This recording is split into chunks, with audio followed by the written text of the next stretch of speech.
Welcome to TORAH Talk. I'm your host, William Hall, broadcasting live out of Kingsland, Texas, USA, with episode number 93 of Rabbi Tovia Singer's Let's Get Biblical Q&A. And coming to you from the Holy Land, his Holy Land as usual, Rabbi the Man Tovia Singer. Rabbi, welcome back to the show. It's always just a joy having you here. I can always count on every single time you come in, you just got a big grin on your face, and we love seeing your happy smile, so that's good. No, I never heard anyone refer to Indonesia as the Holy Land. Yeah, well, it's your Holy Land. Sure you know, you're making it holy there, right? You're taking Torah to the nations, right? I think it's a quarter of a billion people just got very excited, so I just want you to know that. And that's great. Yes. Wow. So how's your week been, sir? It's been a rough week. You want to hear my problems? Hey, you know what? People want to hear the real rabbi. They don't want to hear some. They don't want to see some Hollywood. You know, everything's pre-set up and You know. I experienced food poisoning for the first time in my life. Wound up in the hospital. Make sure you cook your food well. That's all I could say. Wow, that was really.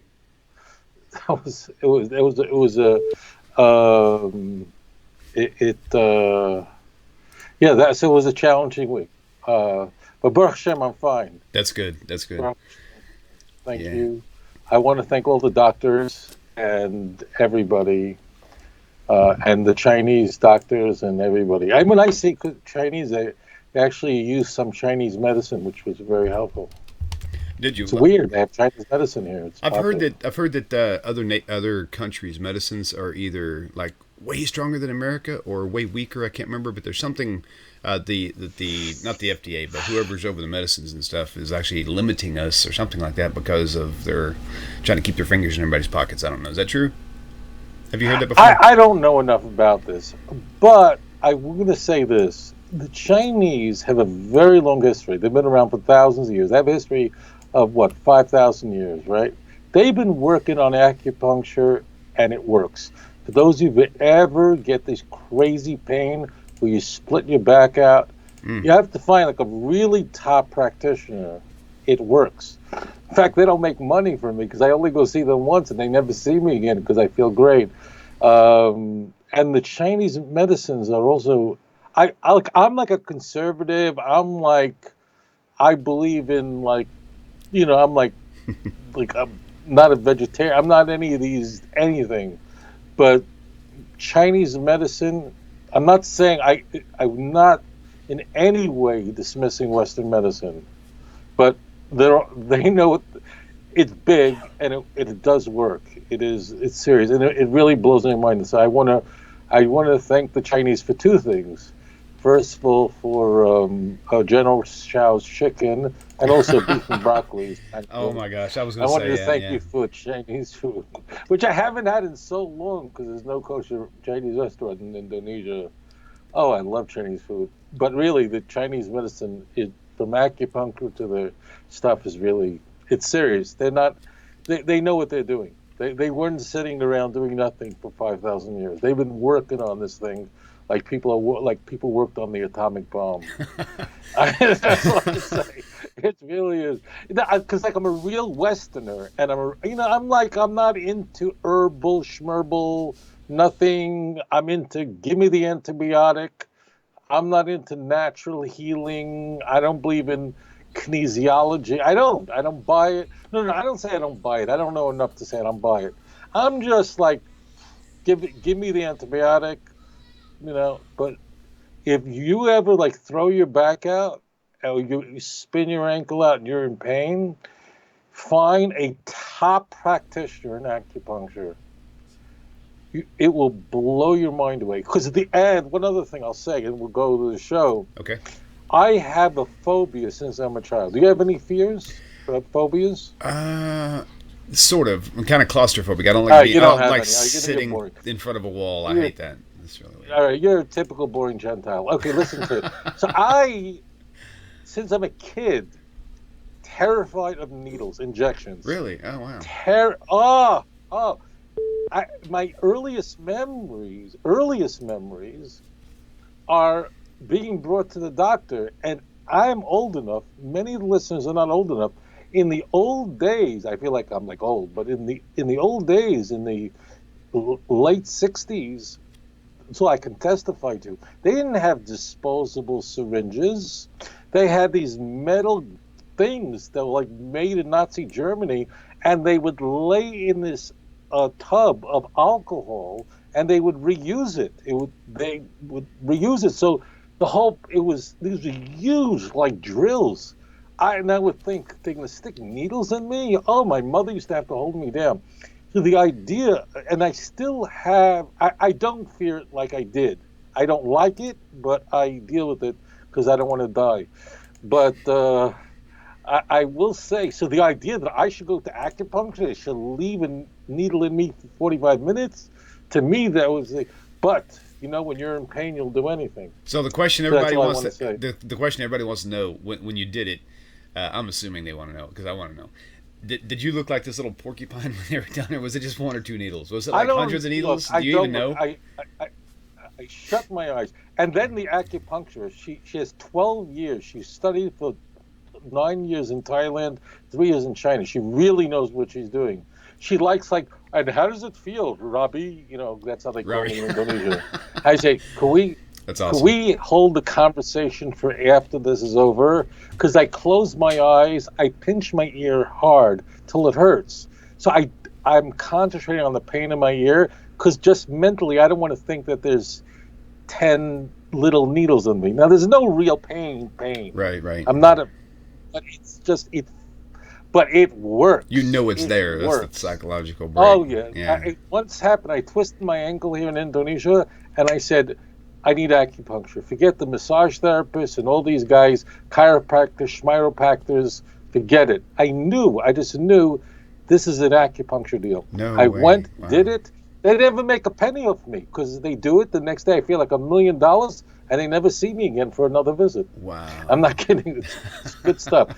Yeah, I can That's only funny. say that this is a top practitioner, but if you're ever in back pain, that's all I can tell you. If you get hit by a truck, God forbid, don't go. But I'm saying you just throw your back out. It really doesn't. That's funny. You're crazy, dude. That's all we know. I am. Thank you. I think there's a compliment. All right. Well, I'll tell you what. We'll go and welcome this first caller. Thank you. Oh, by the way, the phone lines are the phone line number 855-952-4253 will be on your screen in just a second. I kind of hid my screen. And there it is. But the phone line is open. Is actually we have a caller on right now. But I'm gonna go ahead and put the phone number up right now, just so that when he hangs up, you guys can call in. We've already had like 4 or 5 callers on top of him, but I can't answer but one call at a time. So If you call in, leave a detailed message so I can review it later. It might get played on air because if you try to hang up and call back, you may not get through. So take advantage of the connection point. So caller is Robert Ward, and he is from Silicon Valley, California, in San Francisco Bay Area. Robert, welcome to the show. Talk about creatures. Hello, greetings. Greetings. Talk about creatures of habit. I just told everybody your name, and I said, please tell us your name and where you're calling from. Yeah, skip that part. You're correct. That is my name. Very good. Very good. What's the question for Rabbi today? So my question is that the Masoretic text sets forth a tradition of vowel points, but doesn't a Torah scroll have to be without these vowel points? And why? That's my question. Okay, Rabbi, got a clear take on that? Easy. Perfect. Beautiful question. Robert, and I'm grateful. That's a very good question. Robert, thank you for calling in. So, I'm going to pass it over to Rabbi right now. Thank you, sir. Okay, great. Thank Okay. you. All right. So, so the question is, let's talk about vowel points. There are 22 letters in the Hebrew alphabet, and all the letters are consonants. Every Hebrew letter is a consonant. So imagine the English language, and you just strip out all the vowels. That's what the language is. So, but you need vowels, because without the vowels, you can change the meaning of the word, and you can change the vowels around in 1 second. Take bat, bit, cat, kit, whatever. I'm sorry, kit, whatever. Dad, did, right? Change the vowel, bingo, it's all over, and the meaning changes. So in Hebrew, the vowel points that were given, the vowels, not points. We'll take out this is very critical. The vowels were part of a Messiah, which means they're part of the oral Torah, the Torah Sheba'al Peh. They were given to us by Moses at Mount Sinai, so we know what vowels go beneath each word. And for example, if you change, and it's very critical, I want to say this about the Christian Bibles, because I deal in this in 99.9% of the time, even though, and I don't mean this disparagingly, please, this is not, okay? But Christians are taught, oh, we don't believe in the oral law, we don't believe in the Talmud, and we don't believe in all this. Your pastor's a nice guy. Not always, but they don't know what they're talking about. Why? The vowels are all oral Torah, oral law. None of it. And by the way, you can call up any professor at the most conservative Christian university, and everything I'm telling you will go to any, it doesn't make a difference what your source is. What I'm saying to you, everybody knows. This is foundational. So, the Torah was given to us by Moses of blessed memory, our teacher. I hope I should merit to see the resurrection and see him from far away. I'll be too scared to go near him. Anyway, so Moshe Rabbeinu, Olav HaShalom, gave us the Torah, and the vowels were orally known to us. So, for example, in Exodus 23:19, I'm just giving you one example. The Torah says, you can't boil a kid in its mother's milk. The word chalev is ches lamed beis, 3 consonants. Now, what vowels go with, what vowels accompany these 3 letters? You can't boil a kid in its mother's ches lamed beis. Well, that word can be, one set of vowels will produce the word fat, which makes sense. You can't boil a kid in its mother's fat. Another is in its mother's milk. There would be no difference in how the text reads. By the way, as I said to you, I'm just, right now, take my word for it. I'm just giving you a famous passage. Now, I want to say this. In respect to the Christian Bibles, they all agree, they all follow the oral Torah. The crazy thing is, the crazies go, oh, we don't believe in the oral Torah. That's stupidity. Okay, Now, we, in a scroll, there's a difference between a printed Bible that you would buy today that's published and a scroll that's on parchment. We are not allowed to put in a Torah scroll that's in parchment, that's read in the synagogue, formally in front of a congregation. We are not allowed to put anything in there that Moses, our teacher, did not give us. And Moses, our teacher, did not give us a vowel system that was written. However, it happened in both Islam and Judaism at the same time. In the 8th, 9th, and 10th century, there was 8th and 9th century, let's put it there was a huge effort to record come up with a vowel system that would record what was up till then known orally, that was passed down. The word in Hebrew is misorah. Misorah means to hand over. Okay, the word misorah means to hand something over. Okay, now, why is not germane to the show, but it's not complicated to figure out that if you have a Torah, and of course, it's not just the 5 books of Moses. Now we're talking the 5 books of Moses, we have all the prophets. And then we have all the writings, the Tanakh. It's huge, almost 24,000 passages. 24,000 passages. It's immense. As you can imagine, there's a danger, and if you know a little history, you can imagine why this period would be a time when there became grand upheaval, and as a result, it became necessary to come up with a written system so that there would not be a mistake, so people would know what is this, what was up till now orally, but now we're afraid in certain areas in what was already the collapse of the Roman Empire, a disaster. I can't go into the Byzantine period, but the point is, it was a time of great upheaval for the children of Israel. And therefore, they had to develop a system that was written where the vowel points are now, we have a system, which we do. This vowel system is called nukudot. Nukudot literally means a dot, or it means a diametrical, it's a point. That's basically what it means. A nakuda means a point. And what they are is so you have a patach, means it's the line underneath, the chirik, the segol, all of these vowel points which go underneath the letters. So if you open up a printed prayer book or a Hebrew text that's not from a scroll, you'll see dots all under the letters and above the letters. All those dots were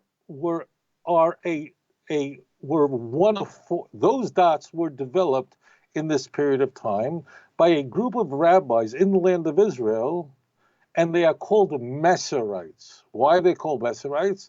Well, if you're paying attention, you know why. Because they recorded the Masorah. Now, there were four major attempts to come up with an exceptional system for recording the vowels, and they did more. Also, the musical notes, the Torah in a synagogue, actually, all of Tanakh, the passages, and this probably surprised some people, actually has musical cantillation points. There's a musical way to read it. Now, the music that the Torah is read in a synagogue is not music as in entertainment music, but it's really a recital type of music. It's not, we don't want to distract. The Almighty, bless His name, did not want to distract us and go and get into the music in a sense, but the musical, it's called this trup is all over. That was also only orally transmitted. So the answer to your question, you asked the question, why if I open a scroll today, you can open anywhere in the world, every scroll is the same, no matter where you go. I don't care if you go to, they just brought in from Yemen, they brought a scroll in that's, I don't know, it's 1,000 years old. I have no idea. 700 years old. I was in Israel. There was a scroll that's 700 years old. They found another scroll, I think, that lasted 2 weeks ago in Turkey. I think they're 1,500 years old. Doesn't make a difference. They're all the same. With one vowel carrier difference in a Yemenite text, but we're not going to go into that. So the point is, those are holy. Of course, the Torah is holy, but the actual, once a Torah is written on a scroll, on parchment, exactly according to the oral transmission, that means a line has to begin with one word, it has to end with that word. It has the next one. How many lines go in, how many columns? In fact, letters, if you go online and look at a Torah scroll, which you can look anywhere, you'll see that many letters have crowns on them. Crown. That's all oral tradition, but that came from Moses. So whatever Moshe Rabbeinu, Olav HaShalom, of blessed memory, our great teacher, gave to us, who did not write one word from his mind. The only other author in the Torah is the last 8 passages of Deuteronomy. That was written by Joshua of blessed memory, his disciple.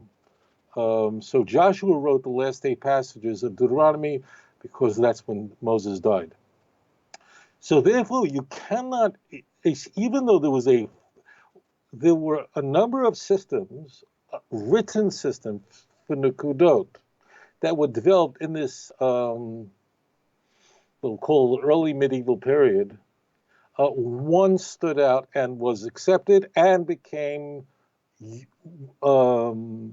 universally accepted all over the Jewish world and the Christian world, because Christians did publish Hebrew Bibles, not often, but there are, and they all use our Nakudot. And without them, you can translate a word differently by just changing the vowels around. And therefore, I'm going to say it. Please don't be angry at me. Look, I'm not saying don't be angry because I'm afraid that people. I'm just saying to you that when people say to you, we don't believe in the Talmud, we don't believe in the oral Torah. If you don't, then why are you following our oral Torah? You can't even read the Torah, the 5 books of Moses, the Pentateuch, which every Christian believes is the word of God, without the Masorah, which is completely oral. And again, everything I said to you now, if a professor at Fuller Theological Seminary, at Moody Bible Institute, I'm taking the most conservative picket at the Vatican, I don't know what they got there.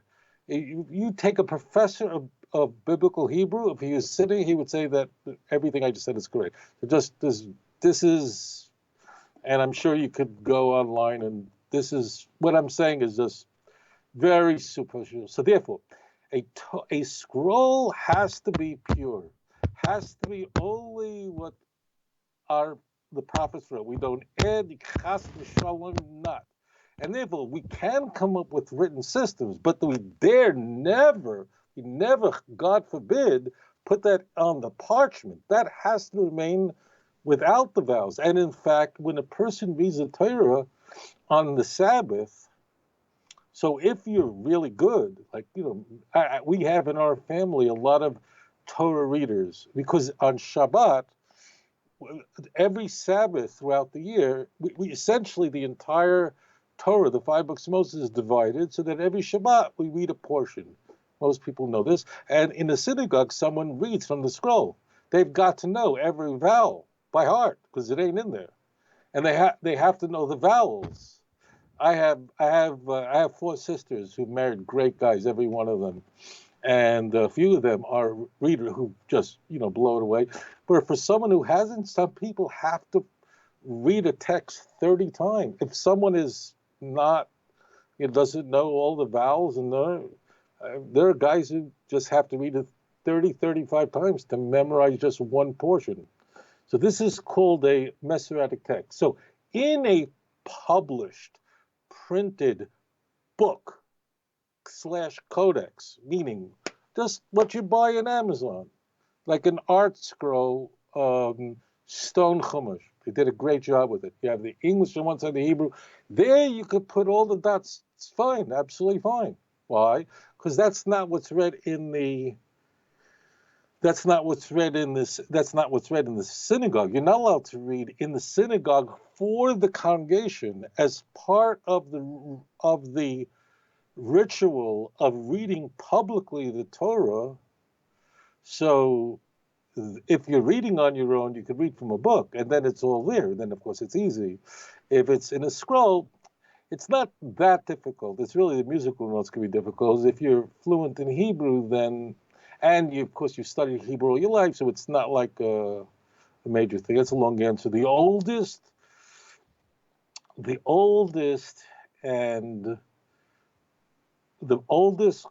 codex we have, again, codex just to mean the book, the oldest Masoretic text we have is not complete. And that's the Aleppo Codex. And Aleppo, unfortunately, has become a very famous place because it's a city that's been destroyed by the civil war that is ravaging Syria. But the Aleppo Codex, not all of it, but a great deal of it is in the Shrine of the Book in the Israel Museum. I take guide tours in Israel, and you can see that they actually change them around so you can see them. And that is, the date of that is 930, let's say, 920, 930. The oldest, now this is called a Masoretic text, as I said. The oldest complete Masoretic text in existence is the year 1008. 1008. That's called the Leningrad Codex. Wow. So, but the answer is we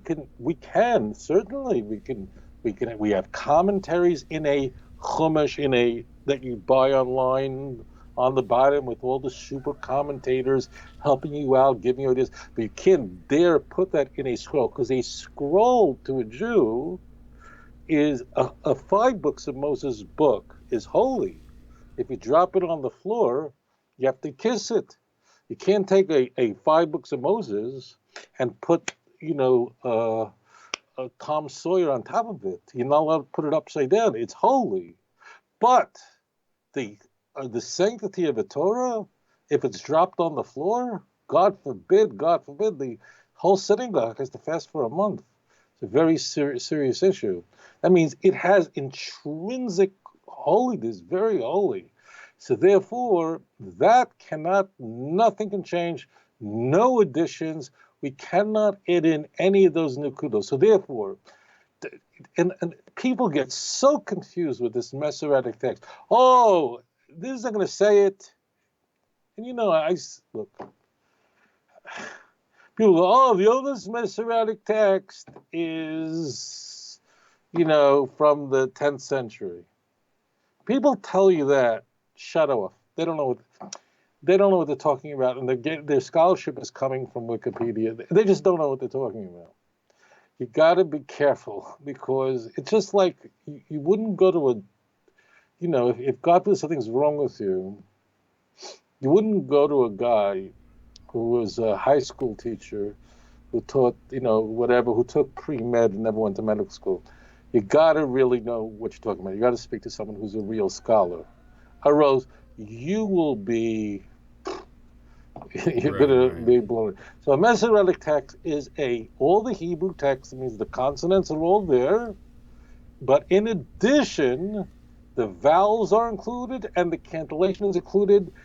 There are some other things that are done sometimes to give you a notation that something interesting is going on. That could be there as well.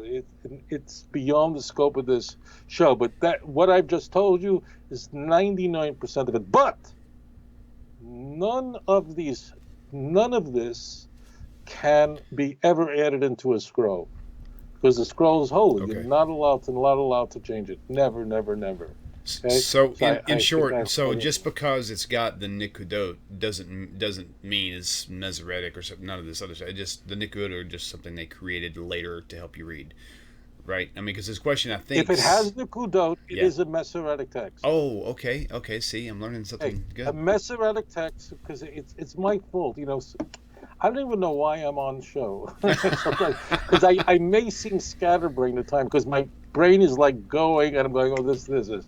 So a Masoretic text means that it includes the Hebrew consonants, the 22 letters of the Hebrew alphabet as given to us by our prophets of blessed memory. But in addition, the written system that ultimately was adopted is included as well. Okay? Okay. We have, of course, the Dead Sea Scrolls that go back 2,300 years old or 2,200 years old, but there's no Nikudot. So don't let people fool you with stupidity. If I had $1 for every idiot, people who just don't know. It's the truth.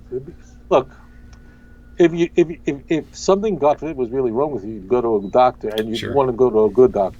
And Every Jew I know wants to go to not only a doctor, but a top doctor. He's the best doctor. He's a good doctor. You can't even see him. No one ever saw him. He's the head of Mount Sinai, the head of Mount Rushmore. If you really take care in your life to go to a knowledgeable doctor who has a good reputation for your physical body, al achas kama v'kama, how much more so? If you have any question, whatever, go to a scholar. I don't have to me. Just find a real serious scholar and go to and listen. If you're interested in truth, if you're interested in finding someone that will you just want to be in an echo chamber who will just confirm what you already believe, then you're not seeking the truth. People do that. And then you could be in an echo chamber. So if you want to be in the echo chamber of Fox News, go to Fox News. You want to be the echo chamber of MSNBC, go in there and you'll hear exactly what you want to hear. And you know what I'm talking about. That's the politics. It's the same thing, okay? But if you're serious and you say, look, I need to get to the bottom of this whole thing, okay? And if you want to know about Judaism and you go to a pastor, would you? What are you going to tell you? Right. You're going to go to a scholar who's a rabbi, a scholar who's a renowned scholar. Get your answer. If your eternity is at stake. If you just want someone to make you feel good about what you believe, then just go into your echo chamber. Go to the guy who's just going to say, "But you're going to be in a lot of trouble." So be careful, because this is such a good question. I get all the time. Oh, you Masoretic. They have no clue what they're talking about. So every letter, every consonant that's in a Torah scroll is inside a Masoretic text. They're all there. But in addition, all the vowels and cantillation points are there as well. Okay?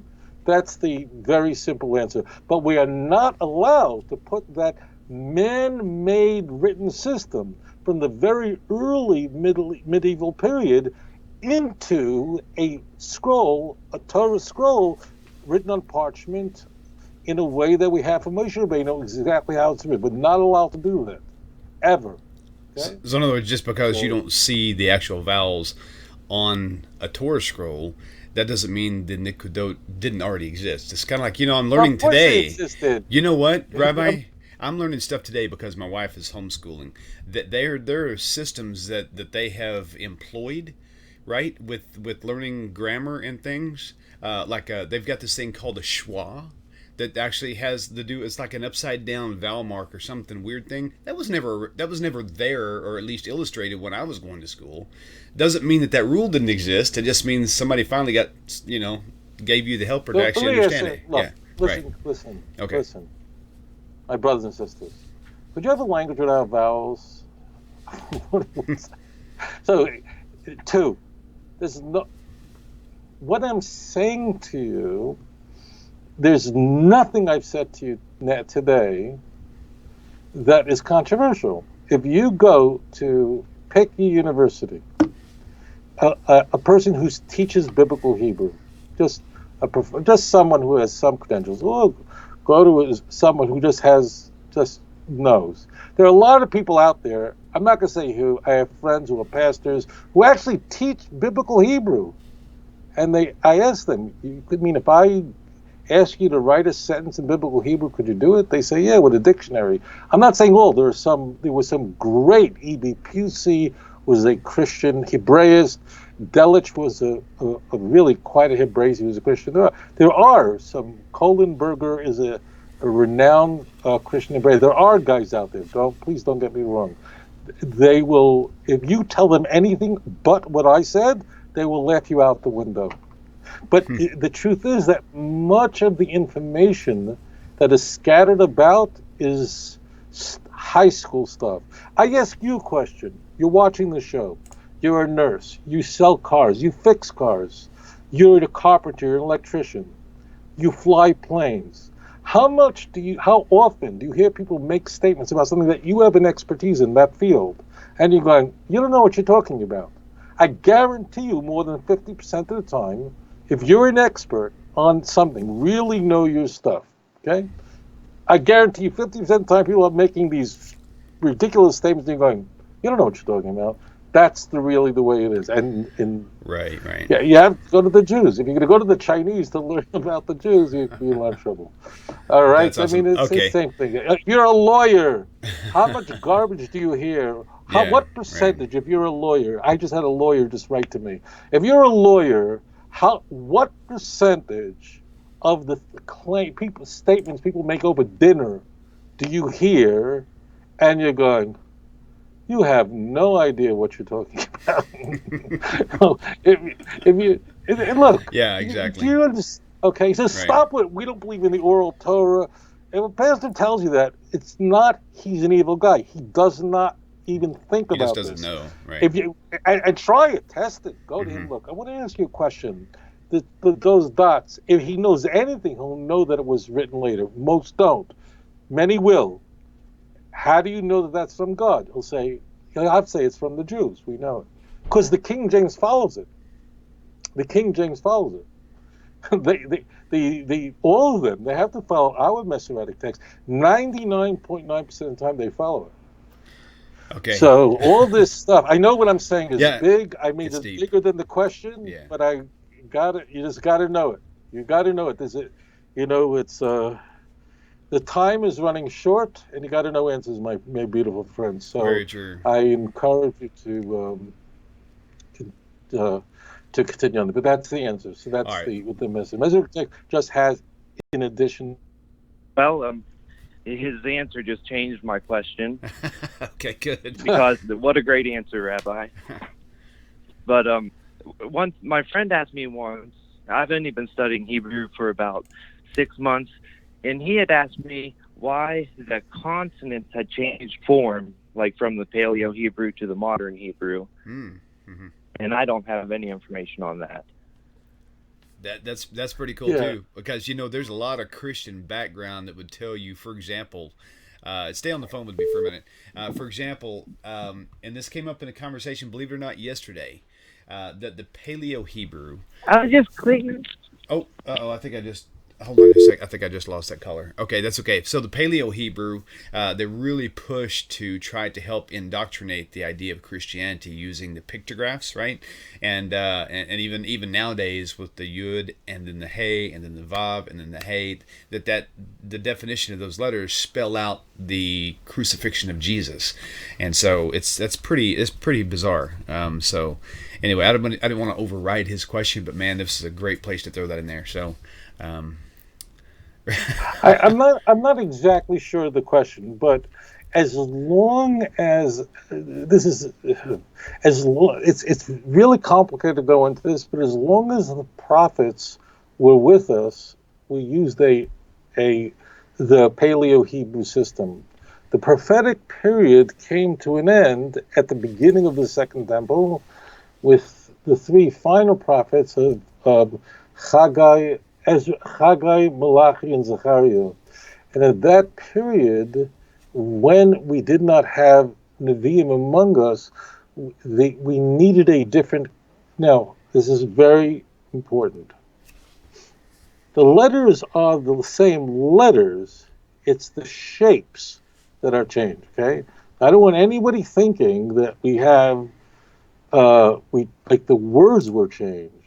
It's simply the shapes of the letters were changed once we went past. It would be the reason why is way beyond the scope of this question of the show.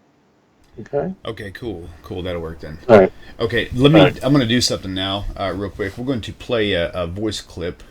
Let me get back to the right screen of something. A caller had left a message here. Give me 1 second. Let me move something out of the way where I can actually see it. There it is, right there. Okay. You ready? Here we go. I hope it starts from the beginning. I think it will. Hello, Rabbi. I have a small question. In Jeremiah 8:8, it says, "How do ye say, we are wise, and the law of Yahweh is with us? Surely, lo, falsely it hath wrought, the false pen of scribes." It's from Young's Literal Translation. Jeremiah 8:8. So God himself is saying through Jeremiah that the scripture has been written wrongly, and Ezra and Jeremiah were contemporaries, so Ezra must have started writing after Jeremiah prophesied, because both of them were from the same period and same time and have same purpose, because both Jeremiah and Ezra were both from Babylon, so they had similar mission, that is to give identity to confused people, that is Israelites. So in this prophecy, is Jeremiah condemning Ezra, or is he asking people to throw away the old scripture and take up Ezra's notes? Because here Jeremiah is saying that the scripture is false and the scribes have written it falsely.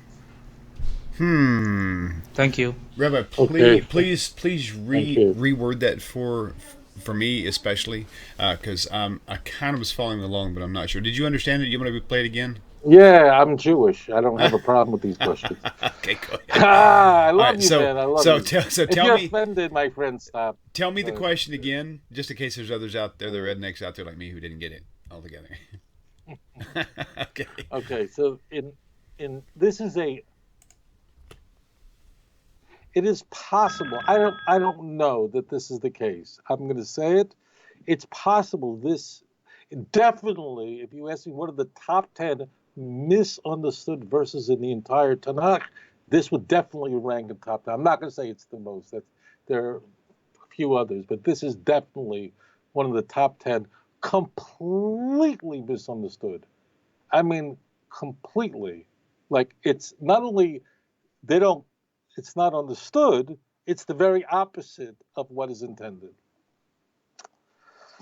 So there is a verse. Let's start with the pasuk. He's talking about, it's in the book of Yirmiyahu Hanavi, Jeremiah, a prophet who lived at the very end of the first temple period. He's a Kadosh Mirechemima. He was a very holy man, and how he's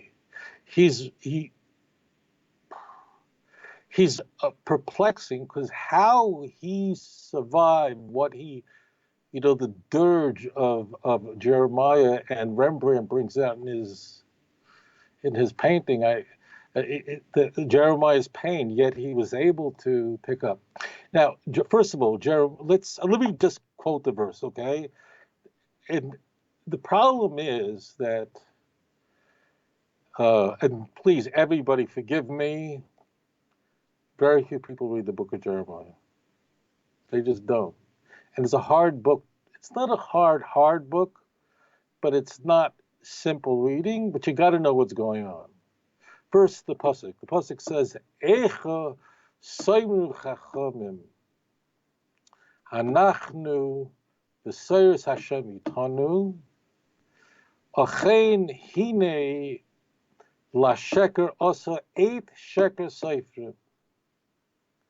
Which means, I didn't get how he translated it, but how could the wise one say? I don't know, what does the King James translate that as? I don't know if you have it in front of chapter 8, verse 8. What does the King James say? How do the wise people say the Lord is with us? The Lord and God is with us. But behold, the lying pen of the scribes has made it into a lie. Something along those lines. Yes. How do you say we are wise and the law of the Lord is with us? Though certainly in vain made he it. The pen of the scribes is in vain. The wise men are ashamed. All right. So what people go is, what's going on here? The pen of the scribes is a lie. So right away, so scribe means someone who's writing a Torah scroll. Meaning a Torah scribe, like you see on YouTube, these holy Jews with big beards sitting and writing Torahs. That's what a scribe is. And then they go, these are holy, and people are using lying pens, which means they're corrupting texts.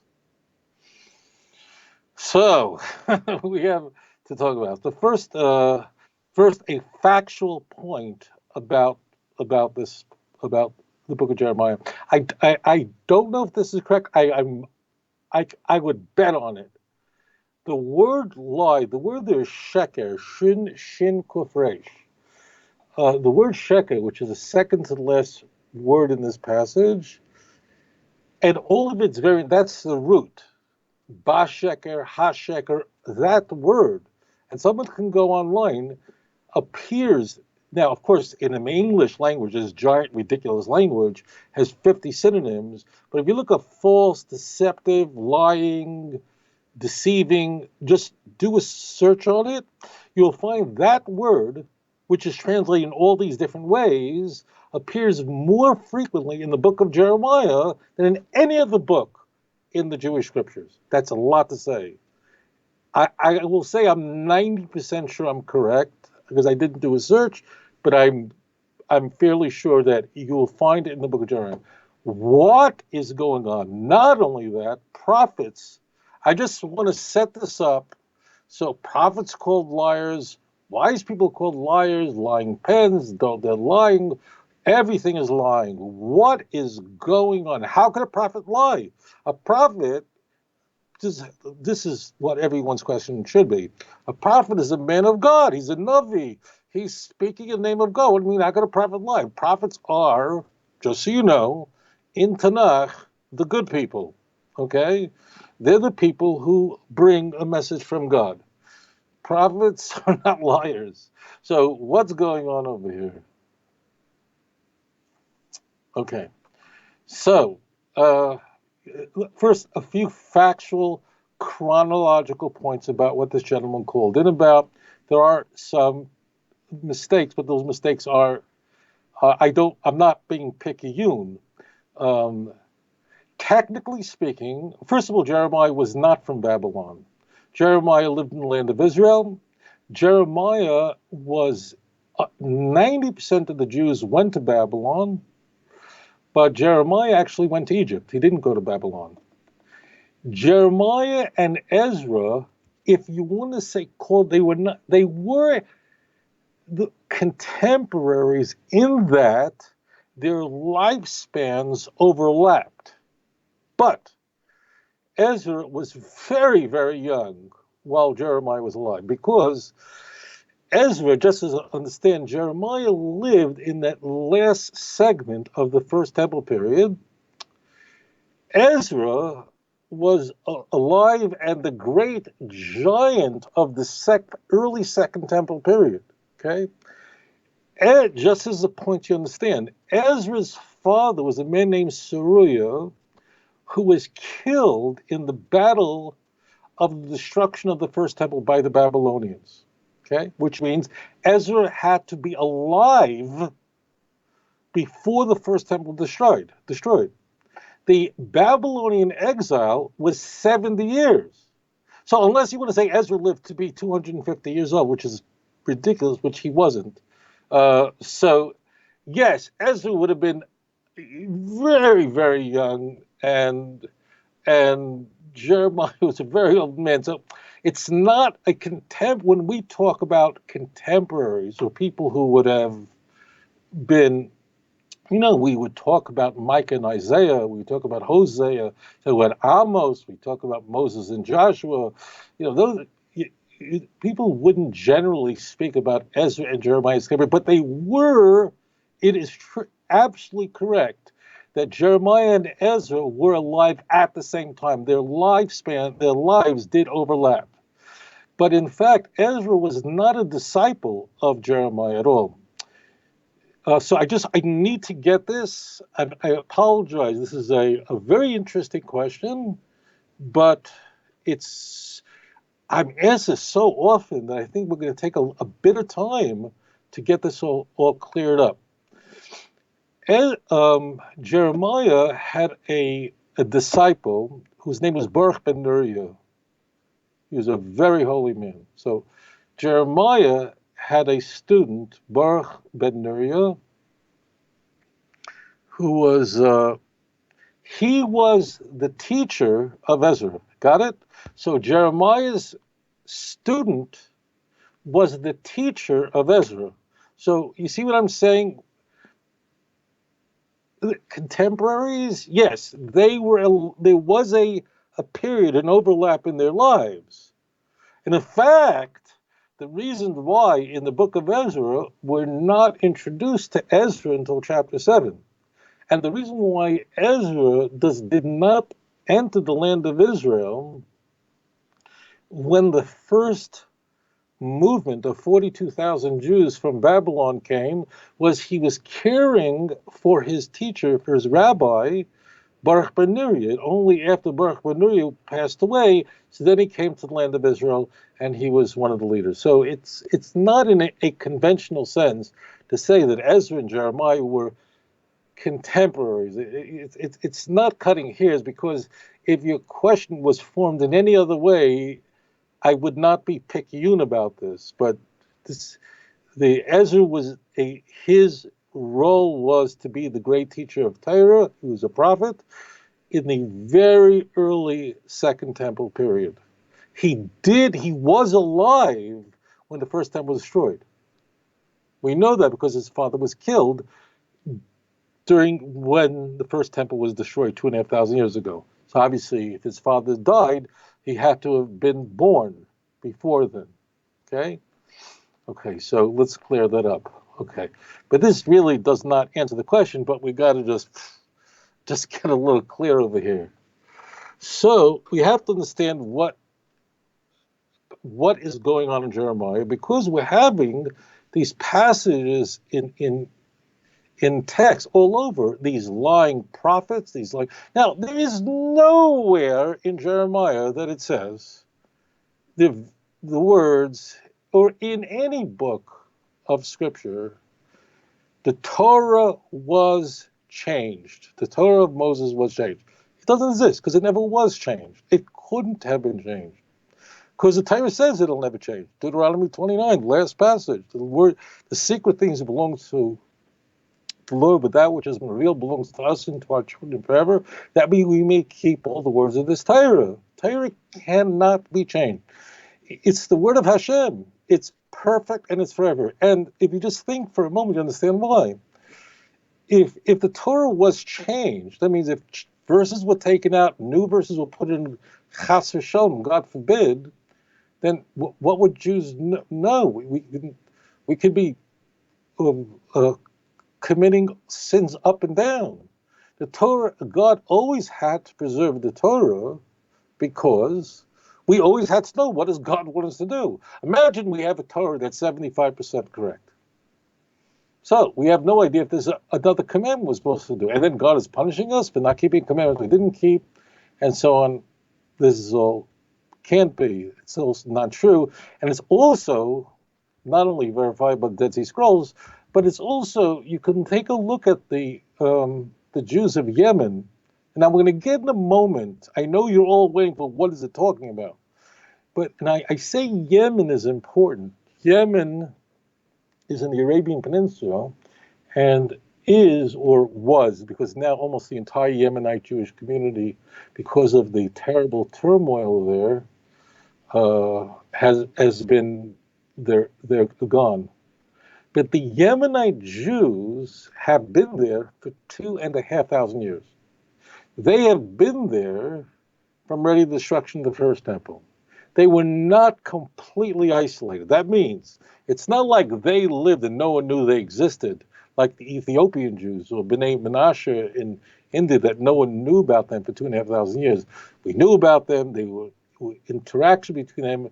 Rabbis did visit back and forth, wrote letters, correspondence, and so on. They have the same Torah we have with one letter. It's not a letter, it's a letter. It's a vowel carrier difference. And their Torah is the same as our Torah. Okay, now, what is going on in Jeremiah? Who is these lying? So the first thing you need to know is this. When it says, how do the wise ones say, Anachnu v'seres Hashem itanu, that the Torah of God is with us? What the word, this has to be read the following. How do the wise, but the word wise has to be in quotation marks. These are the filthiest dogs in the world. The filthiest dogs. They cause tremendous trouble. Now I'm going to give you the background, and then we're going to go to the text. The background is that in Jeremiah, what is germane is in the days of Jeremiah, The first temple was imminently going to be destroyed. But the Jews could have repented and forestalled it. But God was not on their side. If what I said to you, you've never heard it before, it means you've never read Jeremiah in your life, which is, you've got a lot of company. And I don't mean to sound condescending, but if God wrote a book, if he wrote a letter, I'd read it before watching I Love Lucy. Are you angry at me? Be angry at me. I say it with love, and if I say it a little direct, because I want to study it, okay? Okay. What was happening is that the Holy One, blessed be his name, had already decreed that the first temple was going to be destroyed. But, as you know, these sort of decrees, because the nation was sinning, can be rescinded like Nineveh. And if only the Jews would repent and, more importantly, not listen to these false prophets. Now, a very interesting thing is that the false prophets in Tanakh are called prophets. I know so that's where people get in trouble. They don't call them like a bunch of stinking liars. They're actually called prophets. Don't listen to the prophets. You go, I shouldn't listen to the prophets? Okay, so understand that the conventional language of, and I'm going to show it to you in the text, of Yirmiyahu particularly, is he's constantly talking about, there was one person, his name is Hananiah. Hananiah, he was one of the heads of these prophets. What were they doing? What was Jeremiah up against? What was his opposition? So God is essentially conveying the following. The first temple destruction is imminent. You can repent and forestall it. In fact, Jeremiah tells us in chapter 25, verse 12, that in fact, if you just, this is a paraphrase, but in fact, Babylon's going to be around 70 years. This is my words now. Just shut up. Stop. Don't go to war with Babylon. It means the Jews are in the land of Israel. Babylon is the world's superpower. And God is saying, I am not with you. Meaning, if you go to war with the superpower, you are going to be crushed like a gnat. Don't do it. Now, what is happening at the same time? So Jeremiah is telling this to the people. This is everywhere in Jeremiah. Jeremiah has competition, but the competition is not what you would expect. And that is, the competition were people who said, I'm a prophet, and God told me the opposite. In fact, God told me that we should fight Babylon, and God is on our side, and we will live, and we can uproot all Babylon, and the Nebuchadnezzar can be destroyed, and we can end this tyranny. Let's fight. Okay? Now, I remember years ago I taught the book of Jeremiah to students. It was an advanced class in Tanakh, and I taught Jeremiah, and I asked my students, if you were living in the time of Jeremiah, and you had Jeremiah, a man walking around saying, don't fight. I know Israel now is a complete vassal state. Babylon's in charge. If you fight, you'll lose. And then you have these people, these false prophets going, we can win. God is with us. We have the temple of the Lord. And when the temple of the Lord is with you, everything is good. And you can bring sacrifices. And they will not destroy us. And we will win. And we will win on behalf of God. You hear the message? They sounded more religious than Jeremiah in a sense. And I would turn to my students. They were bright kids. And I asked them, who would you side with if you lived at that time? You have one guy saying, don't fight, you'll lose. You have all these people who are religious Jews. These were not people worshiping Baal. They weren't worshiping idols. These were guys with beards. These were religious people. They weren't idol worshipers. They're going, God's with us. Who would you follow? And I remember, my students would stare at me and go, I have no idea. Okay. And tragically, people were torn. They didn't know to listen to Yirmiyahu or not. Yirmiyahu, of course, was correct. Yirmiyahu is saying they're liars. Okay, so we need first I want to give you the background, and then we'll look at the text, okay? We'll look at some text.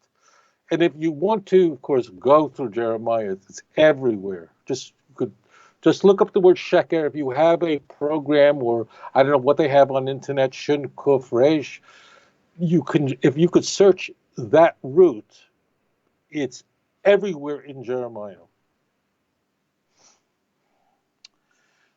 So Jeremiah is saying, don't listen to them. God, they're liars. These people are writing these letters. They're false. They have a lying pen. And that's just that verse.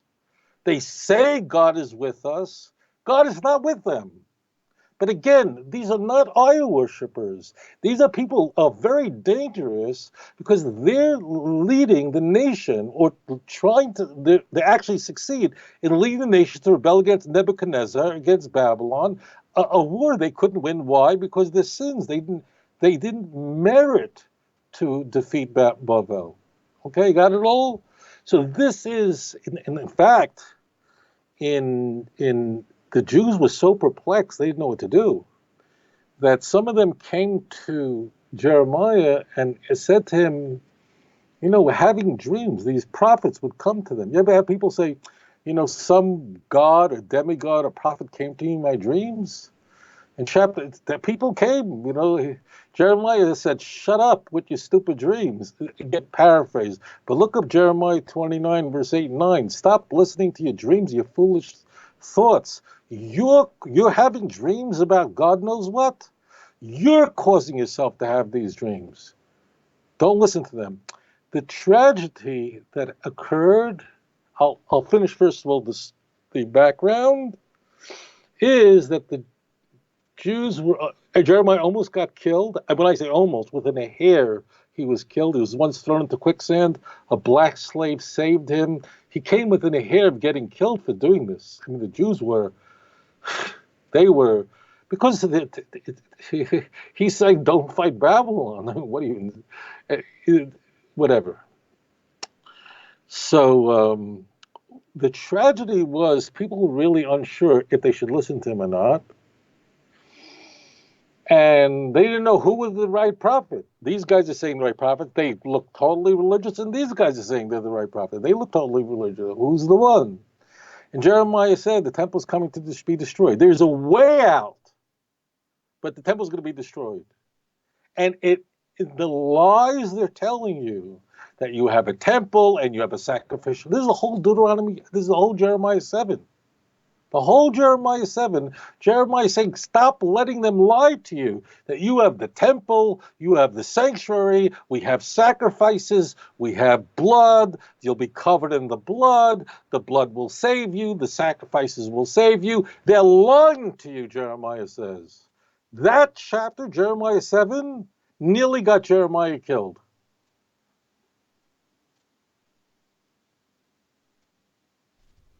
The tragedy of Jewish history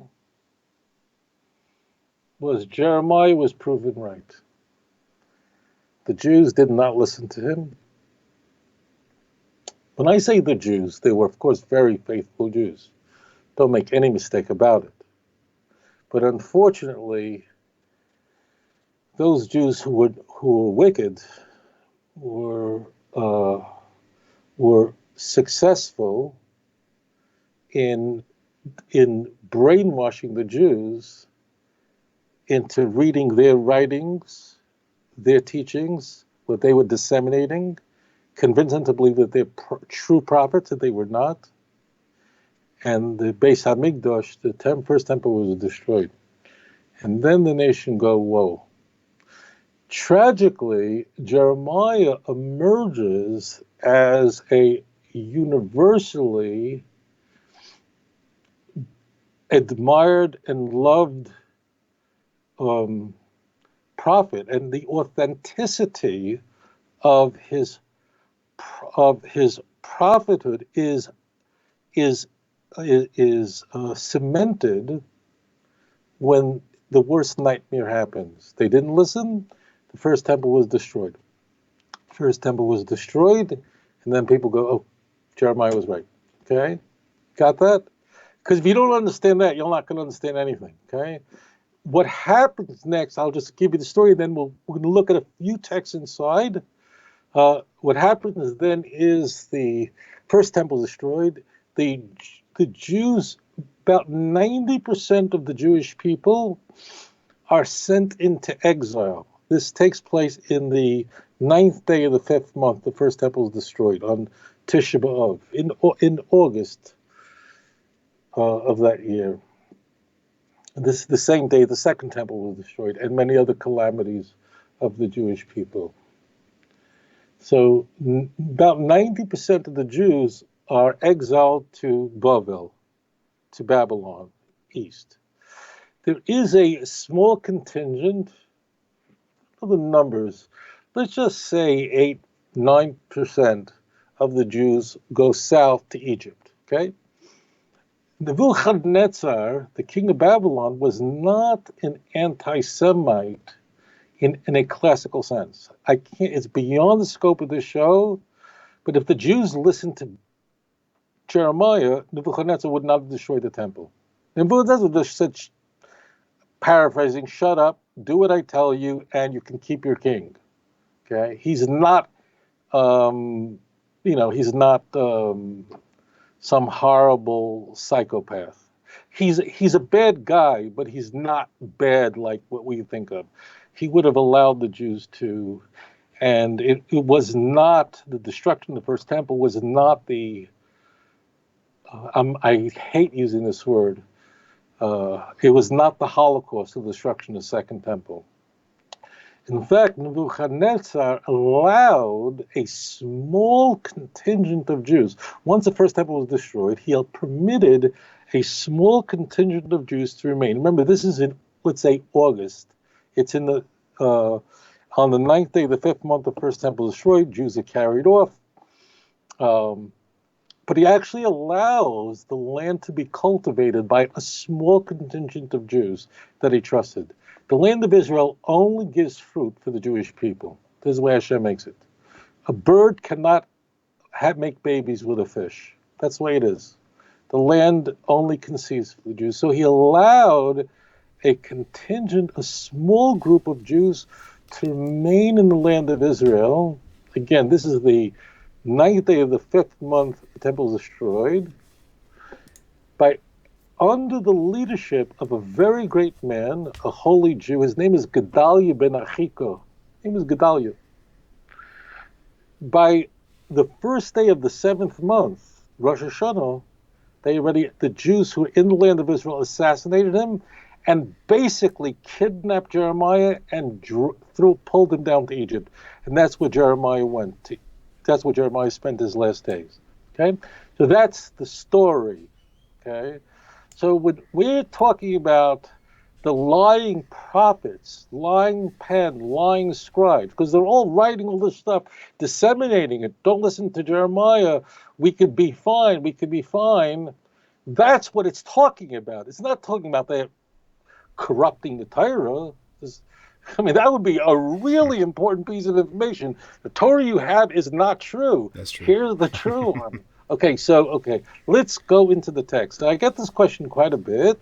It's, again, as I said, if you have the software to do it, just look up the word sheker, if you know your Hebrew, or look up every synonym of falsehood and so on, and it will come up that Jeremiah has that word more than any other book in the Bible. I'm 90% sure, okay? Never did a search of it, but it's everywhere. So we'll go, for instance, to Jeremiah. Let's go to a direct text, Jeremiah chapter 28, verse 13, where this false prophet, his name is Hananiah.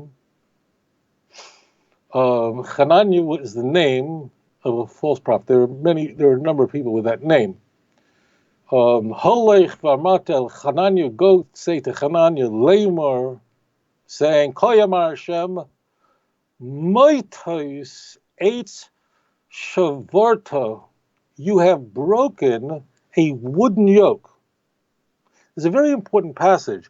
Vasisa tachtehem V'osiso tachtehen, and in its place you put in moitais barzel, a yoke made of iron.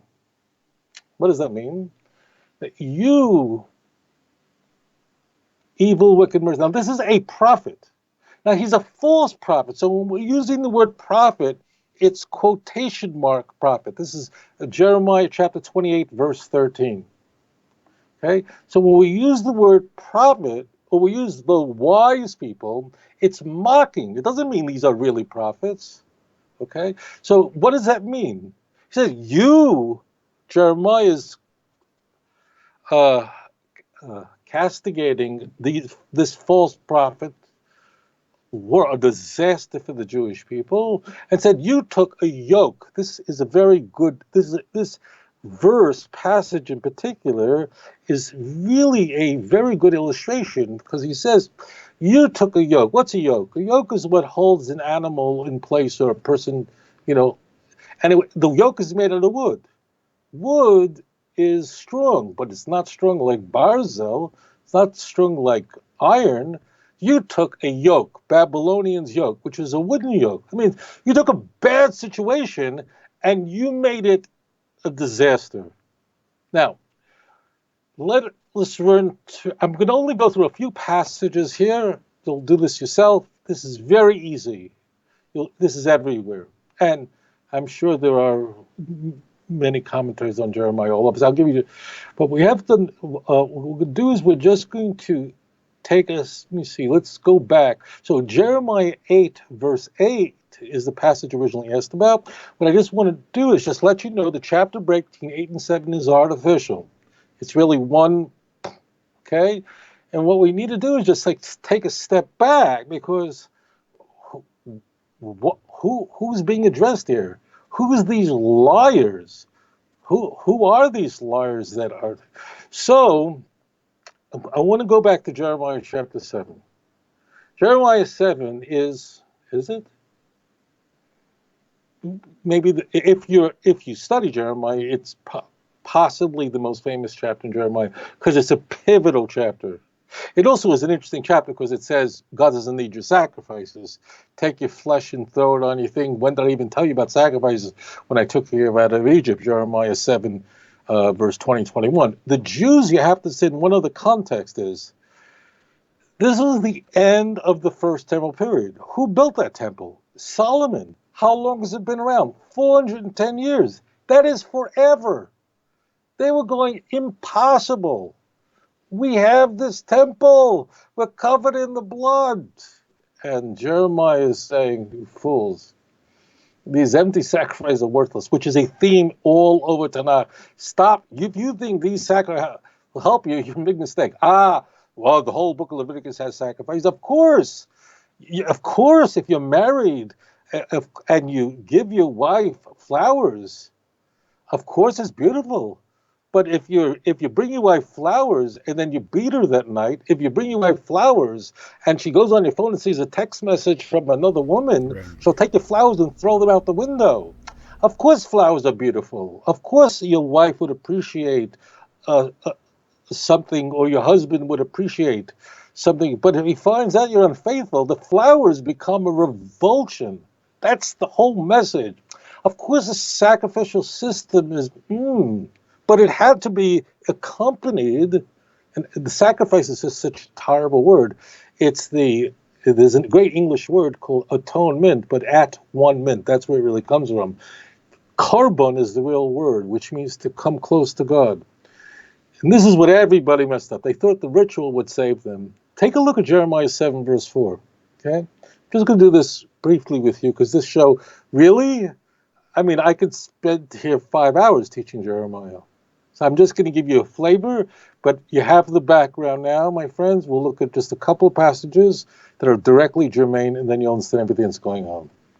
You understand that when if you read a passage out of context, it sounds like someone's corrupting text. They're not corrupting text. They're writing stuff. They are disseminating false information, and they're a bunch of liars. And we'll see in a moment, they're called prophets. And we'll see in a moment where the word Navi comes from. You think the word Navi means prophet. It actually doesn't. The word Navi comes from another word, and we use it as prophet. But watch a moment. Jeremiah 7, verse 7, okay? Verse 4. Now, it's scathing. It's a scathing chapter. The whole chapter is... because these false prophets are telling them, these liars, these false scribes are saying to them, yeah, well, listen to him. We got a temple. We got sacrifices. We got the temple.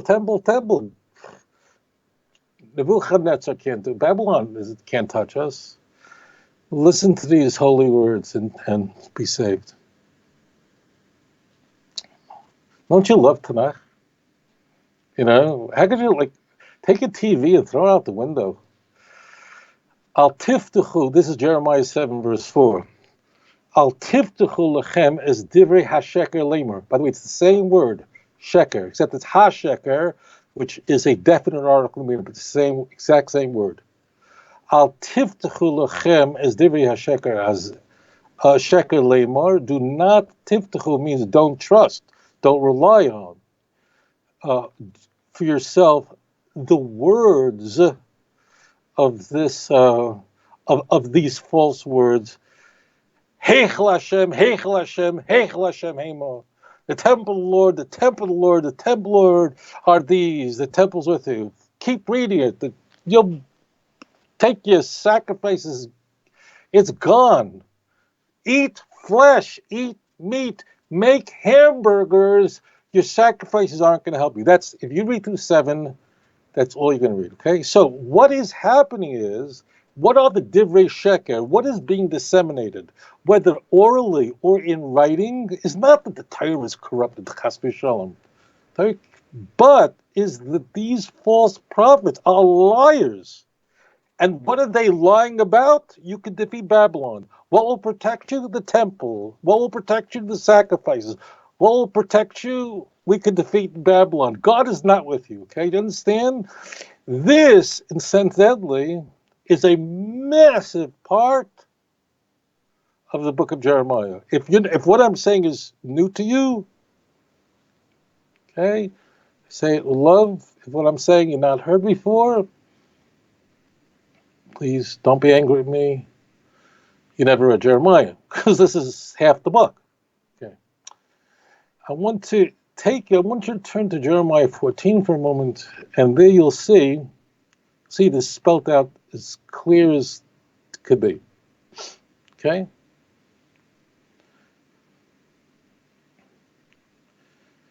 V'omer, and I said, aha. Aha is like alas. Hashem Elokim Hine Hanavim Oimrim. Listen carefully what it says. Behold, the prophets say. This is chapter 14, verse 13. Jeremiah chapter 14, verse 13. We'll just read through a few verses. You'll see where the word prophet comes from, and it's really important. This I could do this all night with you, because Jeremiah is a very large book. But I'm just want to show it to you, so it's like graphic, and then you take it as far as you want. I hope to God that something I say to you will make you throw your television out the window and study Dovi. It's really quite exquisite. So listen carefully. Listen to these words. Aho Hashem Elokim, Hine, behold, Hanavim, the prophets. Now it says here the prophets. It doesn't say it just says prophets. It doesn't say the bad guys. It doesn't say the bums. It calls them prophets. We're going to see in a moment why they're called prophets. But these are false prophets. So when we say the word prophets, in a sense, it's quotation marks. Now watch what happens.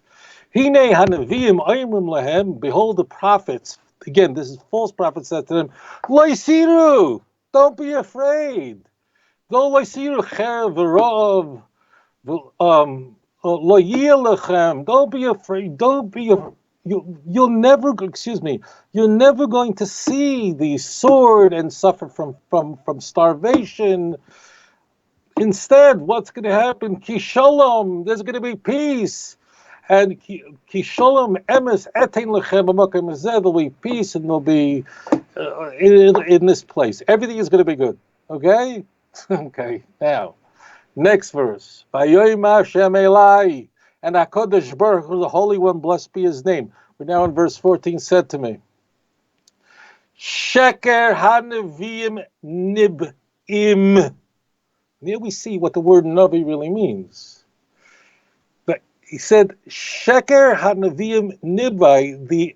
The word Navi really doesn't mean prophet.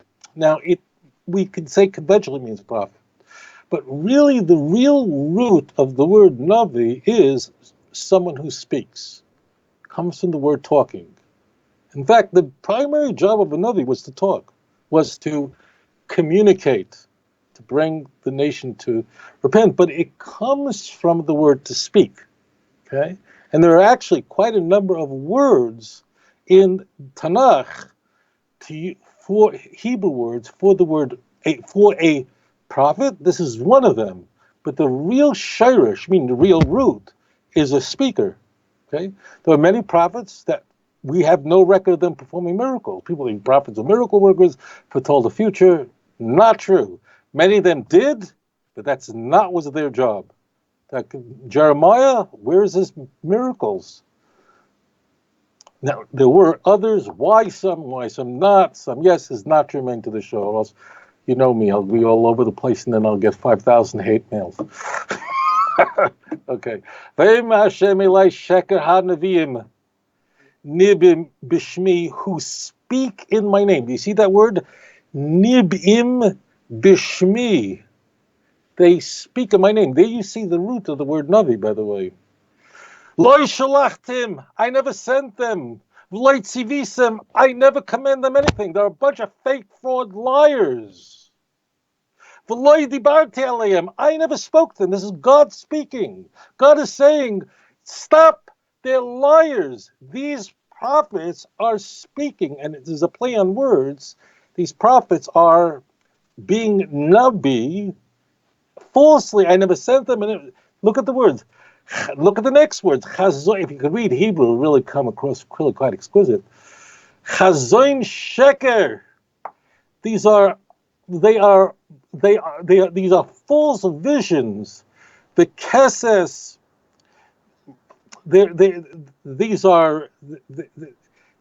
I never sent them. They are full. They claim that there's not going to be a sword. There's not going to be a fire in this land. Those same prophets will perish, will be killed. Hema misnavim lochem.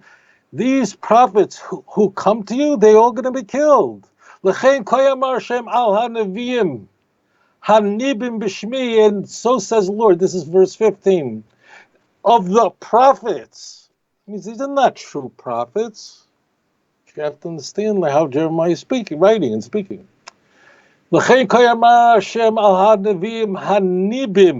prophets who speak. Again, when I say the word prophets here, it's brackets, false prophets, or else you think true prophet. Bishmi, that they prophesy in my name. That means they're claiming they're speaking in the name of God. They don't come and say they're speaking in the name of some Hindu god or Zoroaster or Hare Krishna. They're coming like religious Jews. I didn't send them, and they claim that there won't be a sword and there won't be any famine in this land. I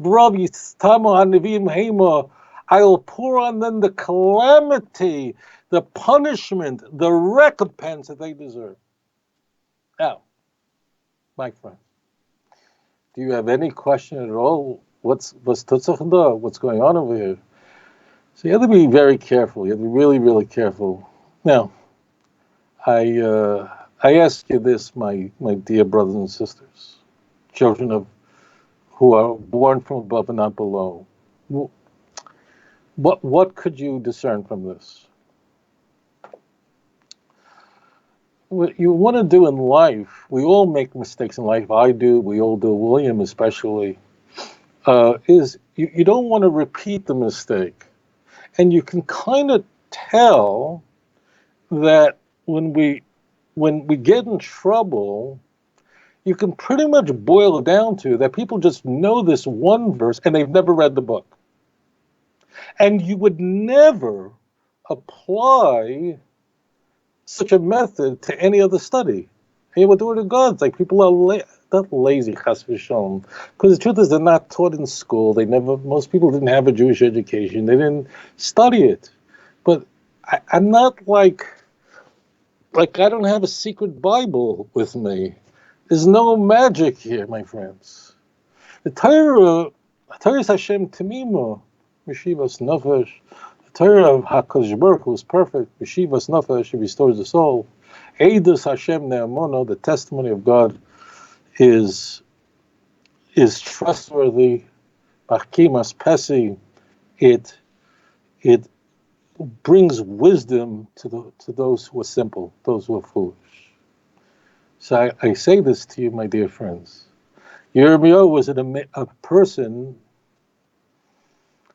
who, of course, all the true prophets of Israel were astounding, but really who perplexes me the most, perplexes me in the sense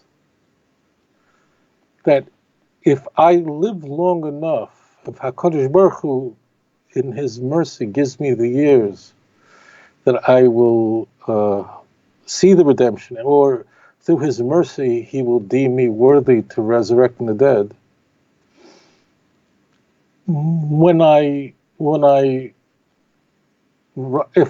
If Hashem does find me, please God, worthy, and only through His mercy that He should He should give me such a merit.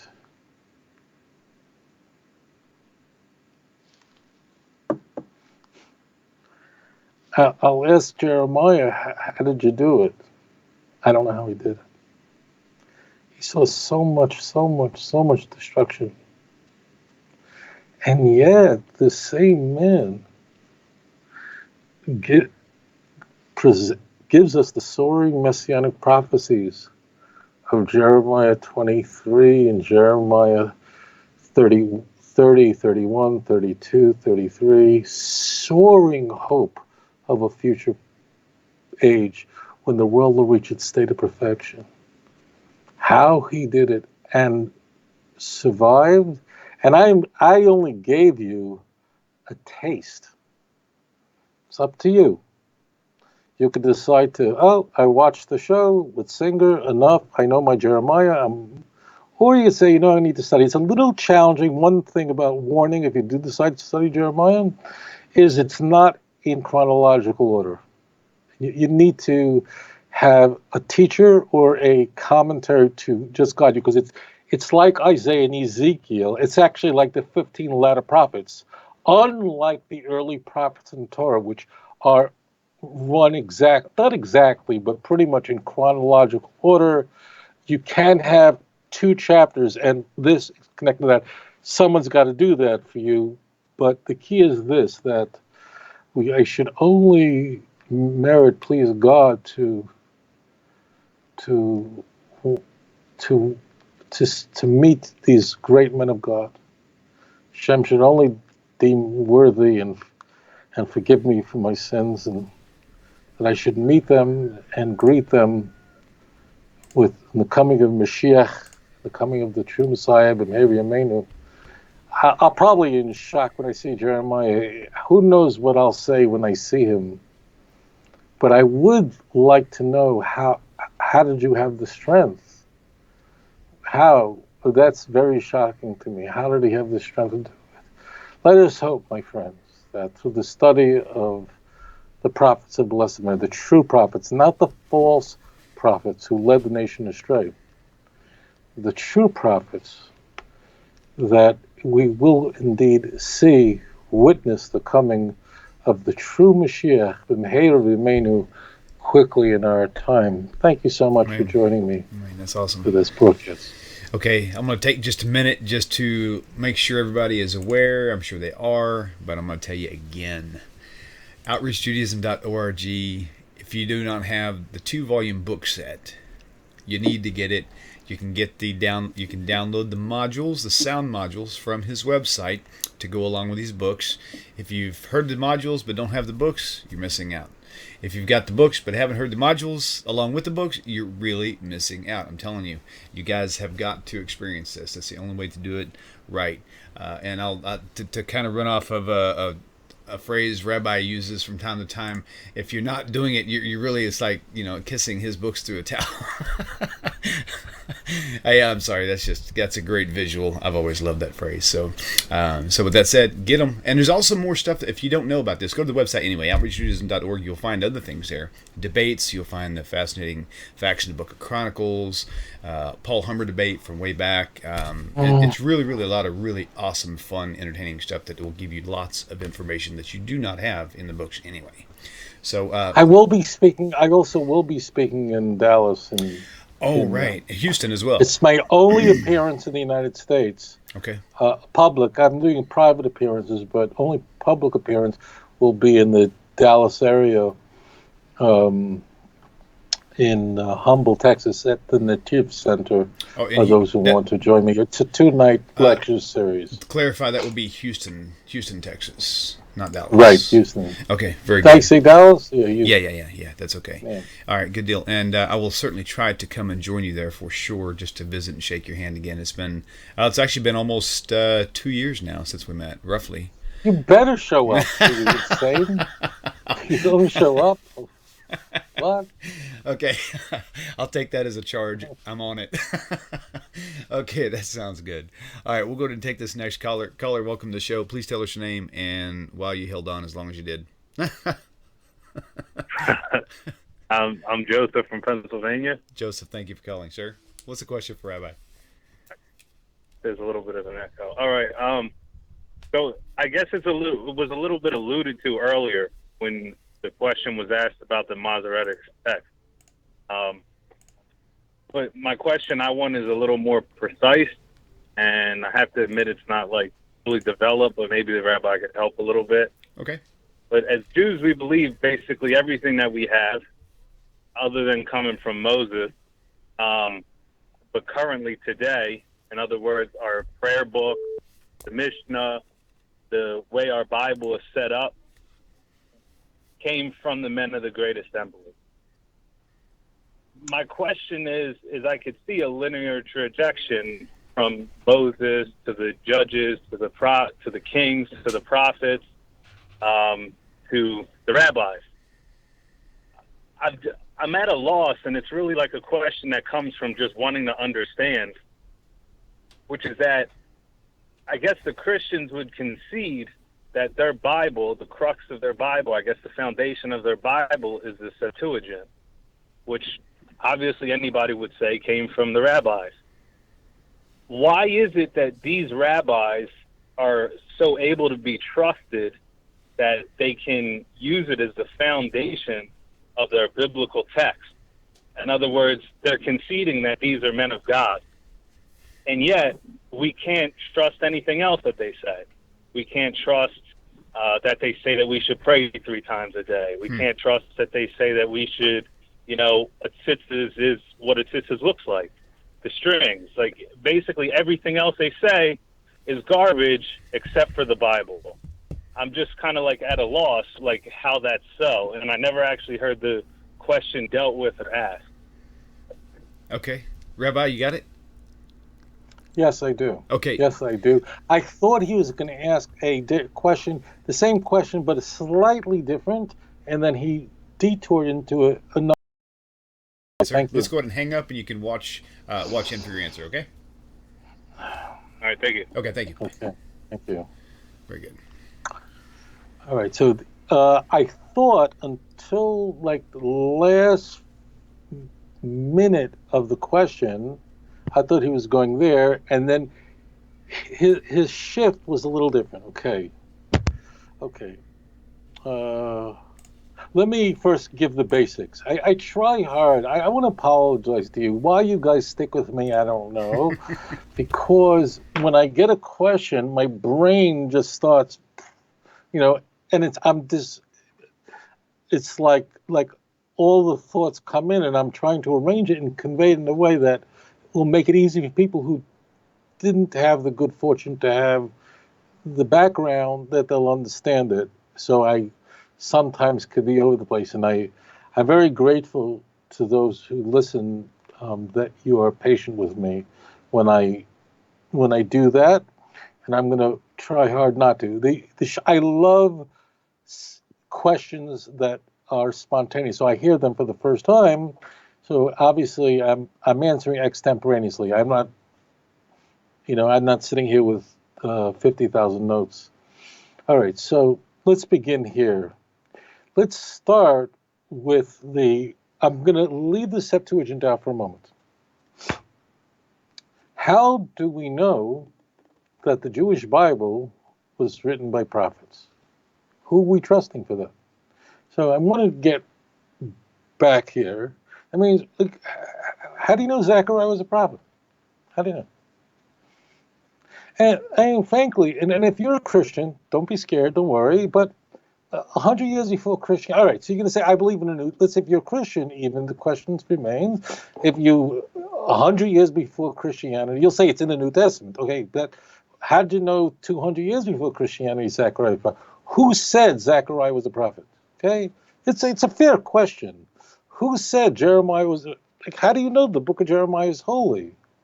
Because the Jew, so I'm gonna answer in a way that you're gonna love me or hate me, but then if you stick around, you'll get it. It's because the sages said so. Okay, now there are. I'll explain that to you because that sounded borderline sophomoric. Certainly was pedestrian, and I said it. I confess to get your attention, but actually you'll see in a moment it's accurate. First of all, we have in Tanakh we have two primary passages that indicate us how we could tell who's a true prophet and who's not. Deuteronomy 13 and 18.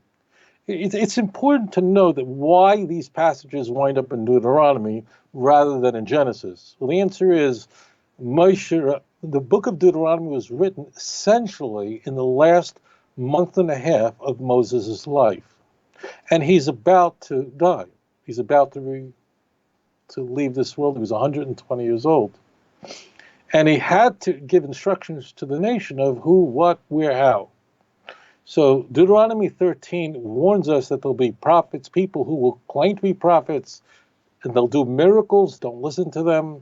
That means if they tell you to do it, follow other gods you didn't know, add to the Torah, take away from the Torah, don't listen to them. They do signs, miracles, everything. They could tell you when a volcano will erupt. Doesn't make a difference. If the message is anything different than Tanakh, don't listen. You're having dreams, and who knows who is coming to you? Hari Rama is coming to you in your dreams. It don't make a difference. If Sai Baba comes to you and you live in India, it ain't no different. If it's not in Tanakh, out the window. Okay. Second is that the prophets did have to be able to demonstrate miraculous abilities. You see that in Deuteronomy 18. I'll leave it right there for a moment. Now, now we'll go to the next step. So there were certain people that it was Jeremiah, in a sense, his career as a prophet, until the first temple was destroyed, his authority as a prophet was not universally accepted, to the detriment of the Jews. Only when the first temple was destroyed did the Jews go, oh my gosh, why didn't we listen to Jeremiah? Then they knew. But one other point should be made. Although we have in Tanakh, many prophets, there actually were many, many, many more prophets than our books in the scripture. It's less than 50 prophets that are enumerated in Tanakh, but actually there was Kuflayim Kiyotzi Mitzrayim. the total number of prophets that lived in history was approximately 1.2 million people who experienced prophecy. The vast, as you can imagine, the vast majority of their prophetic teachings never were recorded in Tanakh. But they were true prophets. But what they taught was not what's called nitnu l'doros, which means it was only relevant to their generation. It was not relevant to future generations. Now, what I'm saying to you should not surprise people who've studied the Bible, because you know that, Queen Jezebel killed hundreds of prophets. Where are their books? They didn't. The point is that many of them wrote them, but it was not part of the canon. Why? Because it was necessary only for that generation, but it's not necessary for future generations. Therefore, you must know this, my friends, that if you look at a book in Tanakh, a Sefer in Tanakh, and you see words there, and you're going, how does this relate to me? And you don't know, you should know you're missing out on something. Because remember, I don't have a calculator here, but it's a percent of 1% of 1% of everything that was ever taught and prophesied was ever recorded in what is Tanakh. Now, ultimately, how was it decided what would go into the canon? I know generally, if I ask you how many books are there in the Jewish Bible, generally the answer will be 39. It really is 24. It's the same number. It's just 1st and 2nd Samuel is really one book. It was divided, not important why. Ezra and Nehemiah is really one book. 1st and 2nd King is one book. We divide it, makes it easy, fine. Cut it any way you want to. So there was the last major segment of prophets was at the destruction of the first temple, the Babylonian exile, and we have Haggai, Malachi, and Zechariah, not in that order, at the very beginning of the Second Temple period, and they were saying goodbye. They were part, including Mordechai, including many others, they were part of what's called the Anshe Knesset HaGedolah, which means the men of the Great Assembly. How many of them were there? 120. Who were they? They were all prophets. They all had Ruach HaKodesh. There were books that were in question. The question was never, were these true prophets or not? The question was, what was written, was it nitnu l'doros? Now, they were not judging the 5 books of Moses. The Torah of Moshe Rabbeinu, Olav HaShalom, is forever, as it says, not my words. But there were certain books. Number one is they knew, not because they were going they were prophets of blessed memory, and they realized through divine inspiration which books would be included. And yes, all the Protestants, Catholics have their own thing. I'm not going to get into that. But yes, they all accept whatever was decided. Not say we're great, but they depend on us. I mean, who says Oivadja is in Tanakh? The Jews do. Jews say it. I'm not saying I'm great, but you got to realize what the consequences of that is. Okay? Yeah. So, therefore, I review this in a DVD I do on the Book of Chronicles. I actually go through this in much greater depth. So, therefore, just to run this over. The 5 books of Moses is different. When it was given to Moses of blessed memory 3,330 years ago, approximately, it was given for all generations immediately. Okay? The prophetic works that followed had to go through a two-stage solution. Had to go through a two-stage solution, a two-stage process. Stage number one is this a prophet? But that wasn't enough that it would be included in Tanakh. It also had to be nitnu l'dayros. It had to be an eternal message that would be relevant to every single generation that would follow. And yes, the church relies on it completely, and particularly the Protestant church does. The Catholic Church adopts a whole bunch of books that are not of God. I'm not going to go into it. It's so beyond the scope of this show. And I don't think I have a big Catholic viewership, so we'll leave it out. But yes, Luther, the filthy piece of vermin anti-Semite, but the reformer, he, it was not only him, but it was largely his call. They relied on us. That's what we know now. So that point is correct. Now I want to get into the Septuagint part. Okay. The Septuagint part is a misunderstanding, okay? The Christians claim that the New Testament was quoting the Septuagint. What's a Septuagint? The Septuagint was a translation of the Jewish scriptures rendered by 72 learned men in a period of roughly 2,250 years ago for a North African library. Okay? It was of the 5 books of Moses alone. Everything I'm telling you is non-controversial. People who say differently, they don't know what they're talking about. It doesn't mean they're bad people. It's just they don't know. You can't study everything in your life.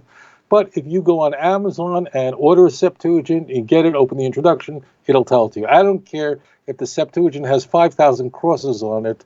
If people don't know this, they don't know anything. The original Targum Shivim, which means the translation of the 70, which is essentially Septuagint, is lost. If you have that original Septuagint that was assembled by those great learned men, which is of the only 5 books of Moses, you're a multi-billionaire. It was burnt and it was lost when the library for which it was written burnt down to the ground.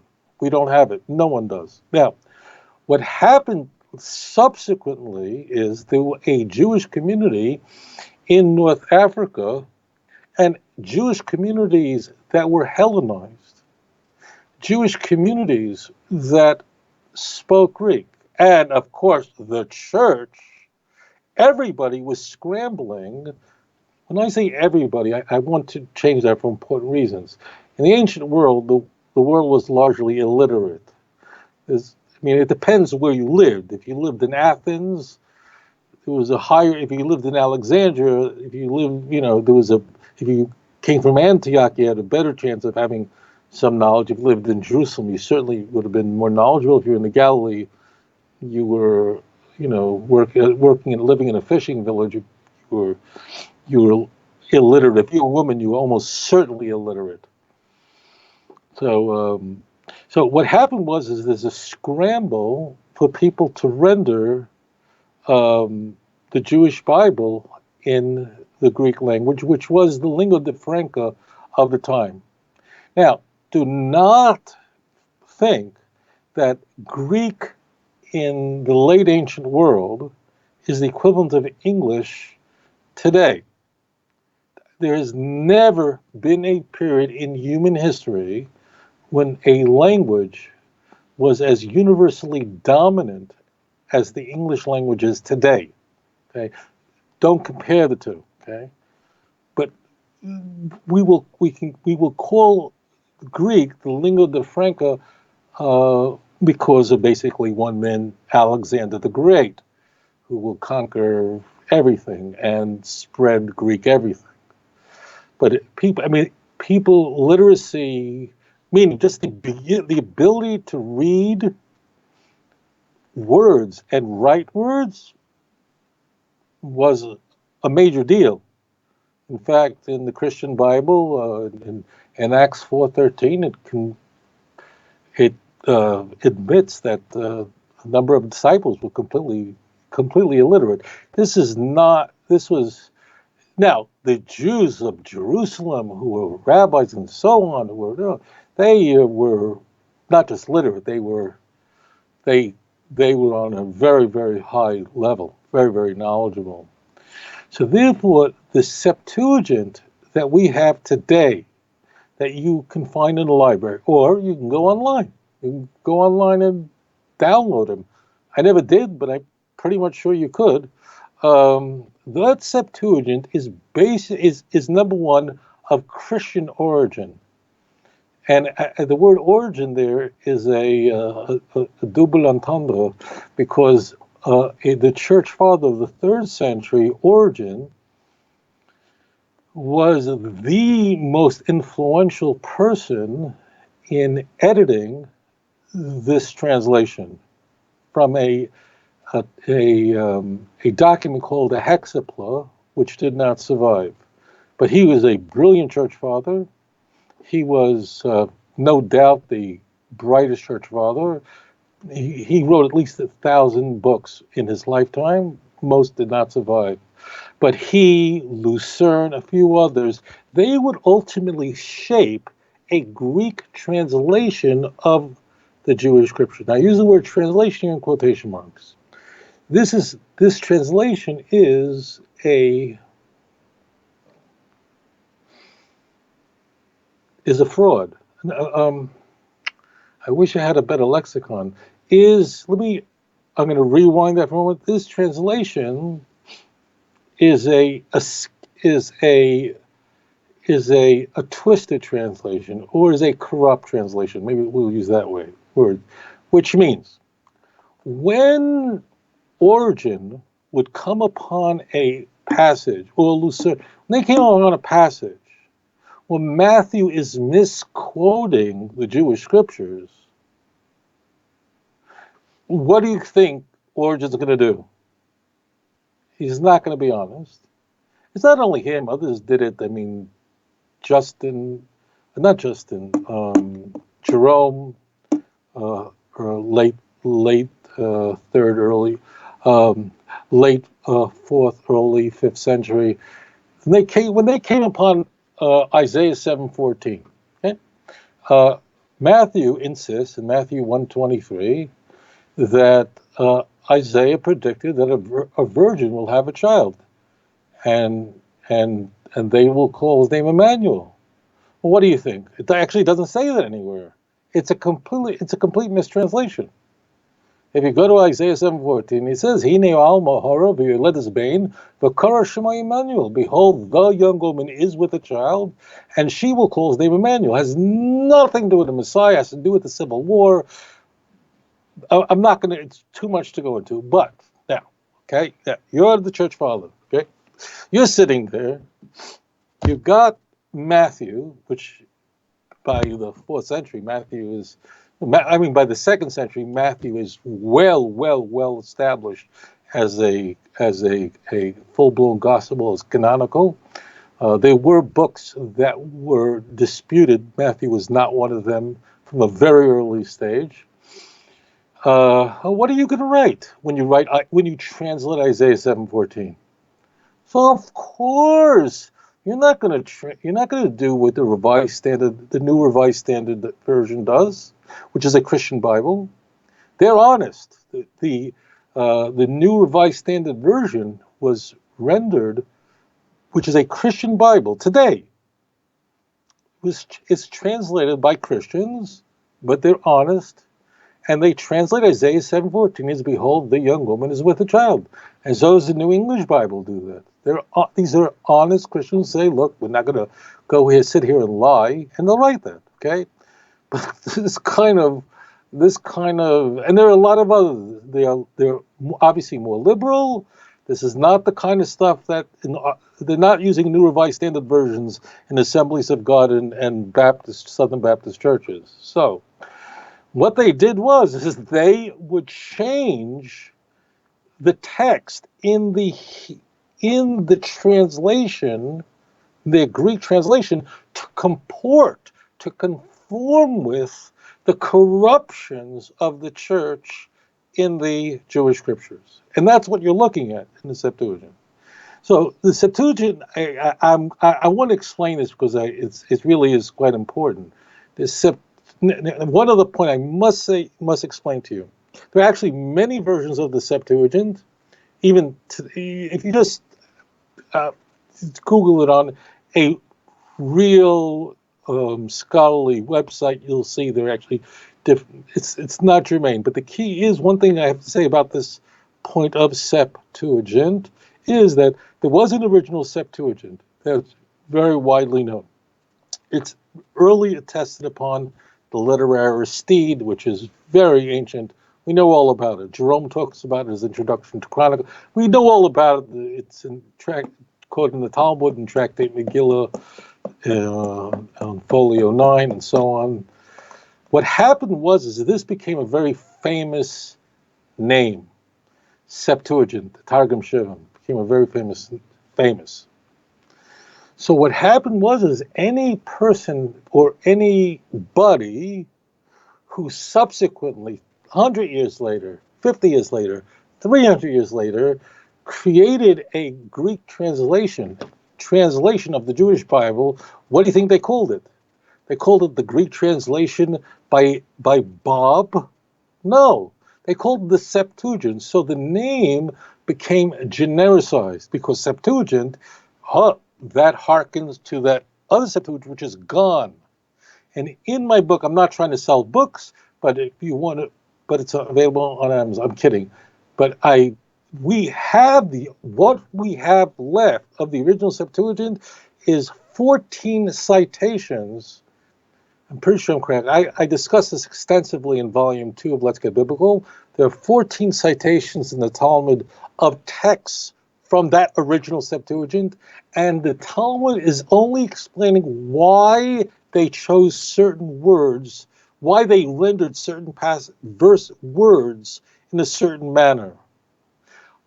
If you go to the Talmud's available online free. Again, it's Tractate Megillah 9a and b.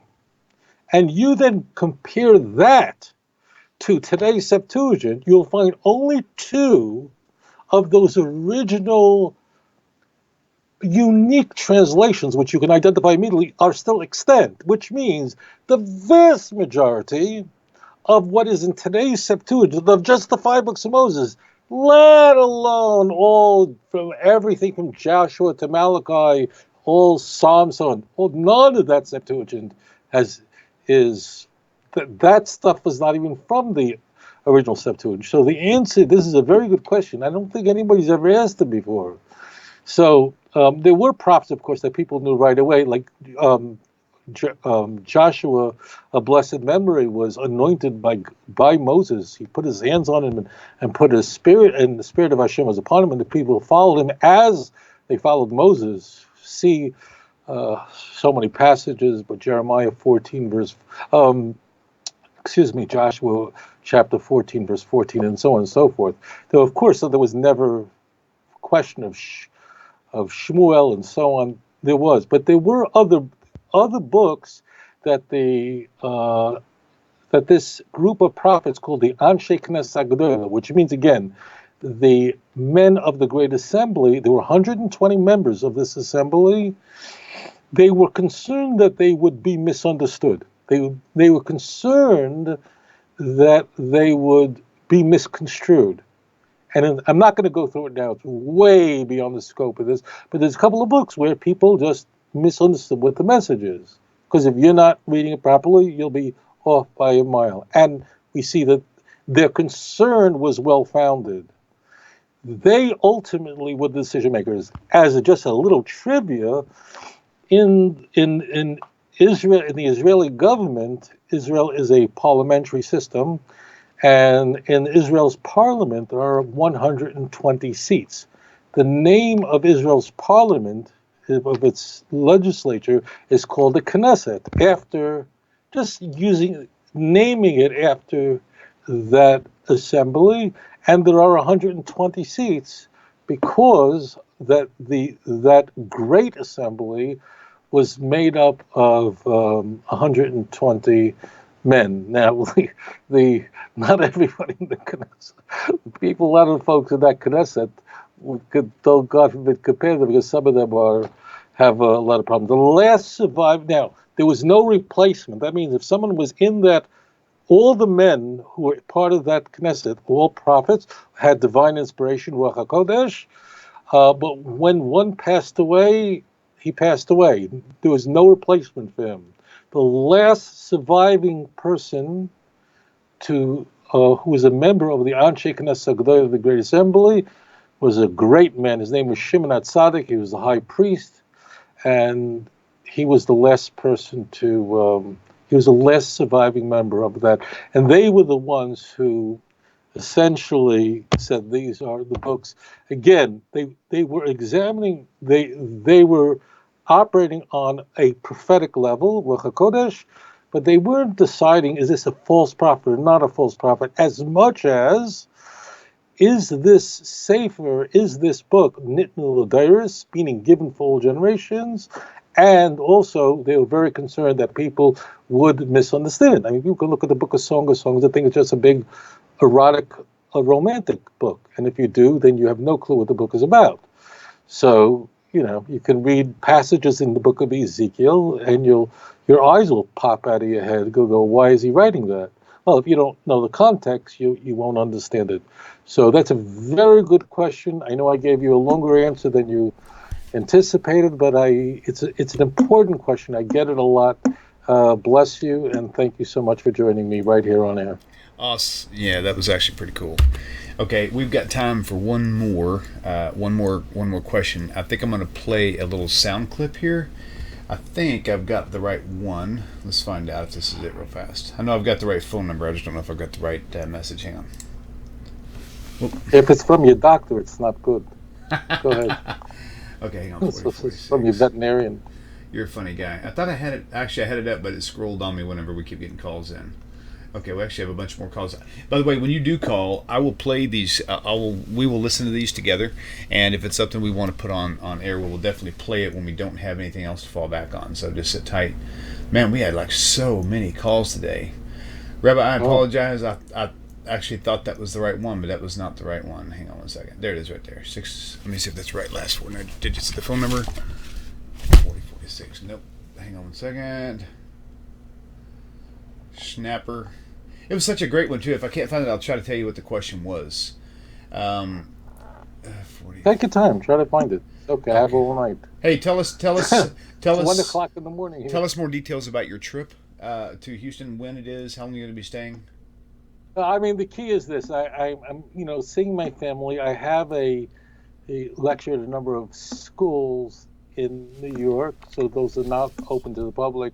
The big one. I did want to do something special in the United States. It's 30 hours of flying into the United States, something like that. When I was a kid, it was fun. It's not fun anymore. And it's not fun flying anymore. I don't know if you watch the news. But I will be speaking on Wednesday and Thursday. I think it's the 24th and 25th. Yeah, 24th and 25th of May. In Humble, Texas, at netiv.org, Netiv, and it's run by my very dear friend Ruvain Bryant, and we've done many programs together. I love the man. He's actually a former Southern Baptist minister, and he's devoted his life to Torah. And I always had just a special love for Texas. Yeah, so, he actually has a really great story. Texas. Yeah. You not so much, but most of the people I do. That's funny. Man, I'll tell you what. Maybe this is the right message. Maybe it's just had some silence on the beginning of it. Let me just play it and see if this is it. Hang on. No. It sounds like a guy coughing his brains out. That's okay, Julie. If you're watching this, tell your man to call in. I want that question. It was a good question. I thought I had it on the screen here, but I must have lost it somewhere. I think I had too many calls came in and it pushed it way off the bottom. So, but yeah, so that's kind of cool. Well, we'll give it about another 30 seconds. We got some messages in here, but last time I got somebody call asking for healthcare, and we don't need to put that on the air. So, no way to screen it really. There's one thing you can answer for me. This is going to go out to a Facebook friend, Courtney on Facebook. She said, I think she said a comment basically to the nature that Moses was going to stand in for Israel, but he was not worthy. And she is a Christian, titled as a messianic, like a not your typical messianic. She's been on the show before, but she does believe that Yeshua is the Messiah, and things like that. And she comments a lot on Facebook, and so she's using the idea of Moses standing in for Israel as. Let me just do this. Sure. Let me just do this. Sure. I could think of a few questions she might be asking. Okay, go ahead. Obviously, when Moses stood in as the defense attorney of the Jewish people in the horrific episode of the Golden Calf could come to mind, but I would, it would be unfair to her, and I could be answering a whole different question. Courtney, send my email address is my name, Tovia Singer, 1@AOL.com. Send me an MP3 or send wil'Liam. Is that your name? I'm kidding. Send wil'Liam It is today. With an MP3 of your question, so we hear it. I don't want to. I've done this where I just go on this whole thing, and then I don't. Obviously, you figure it out by now. People are not calling me and asking me. I just slaughtered a chicken, and I found a needle in its liver. Is it kosher? So it's yes or no. These are really, all of you ask brilliant questions, really excellent questions, but I want to give you a lot of knowledge. I just to answer questions, you don't need it. Okay, I'm not running a thing, had a recipe show. We obviously, Then I'm going to ask you a question myself. Go ahead. Okay, I'll ask the question. I'm going to act like easy on. I'm going to act like that was my point I'm trying to make as a missionary to you, and you're going to counter it. Okay, so to say that the idea that God wouldn't use a man to atone for or stand in on behalf of a nation, to whatever you want to call it, keeping the New Testament in mind, to say that that's not something God would ever do, why would he use other examples throughout the Tanakh? Like, for example, I know this probably has come up in her mind before, like, for example, the Akedah, the God told him to sacrifice your son, right? Or the offering up, whatever, right? God doesn't say, there's not one word anywhere in Genesis 22 that that Abraham's offering of his son would atone for anybody's sins. What are you talking about? Right. But to say that God would never... That's everything. But human sacrifice, for human sacrifice to be forbidden, why would he say, go take your son and sacrifice him? Or bind he actually him? doesn't say it. Right. So, now, don't say right if you don't know what I'm talking about. Well, I know it says binding. It doesn't say sacrifice. I'll come to wherever I'll find you, and I know where you live, so don't start in. Don't go. Okay. So. Okay, go for it. Don't go right. Okay. You're not getting point. You're not going to get a commission for saying right. Now milk this thing. Milk this thing tight from every angle, because this is going to be our last topic for today. Unless I can get Julie's. Yeah, I'm going to take question. this very quickly. But, okay. God is very careful in the words. You have to know the Hebrew. So if you look at Genesis 22, Abraham first of all was tested 10 times in his life. Major test.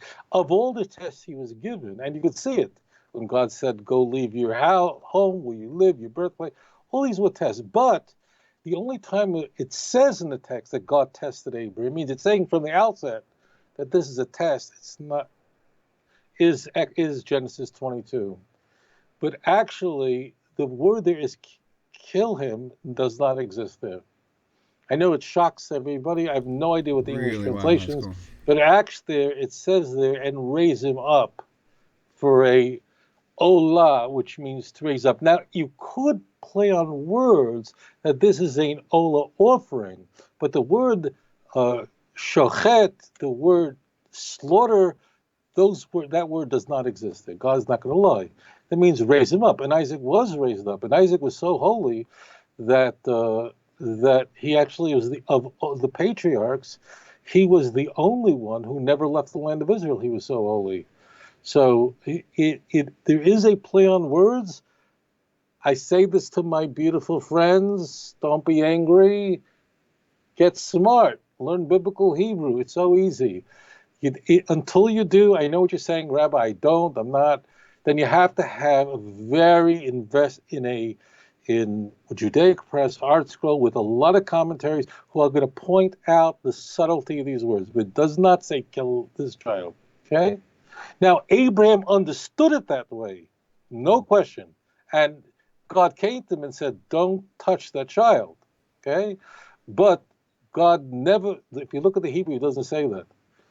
But one of the things that's important is that there is, I guess this is an interesting side note, is that when God said, raise your son up, Abraham doesn't argue with God. It says, he rose up early in the morning. He was like, if you're going to, he had thought he was going to slaughter his son.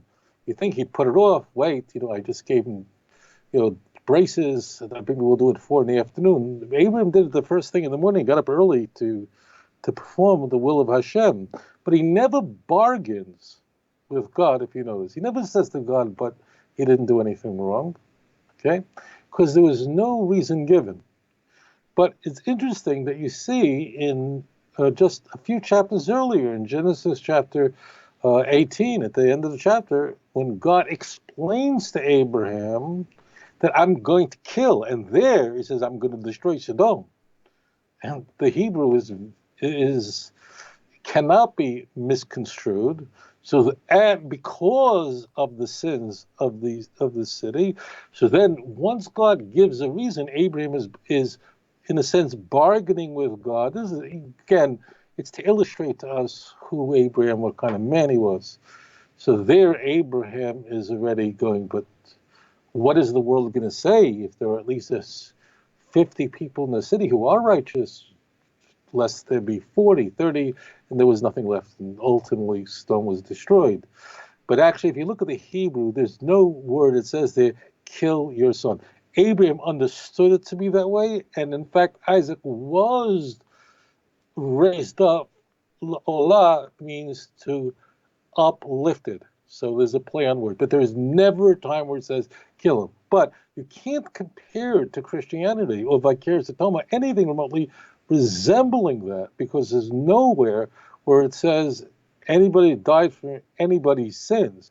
There's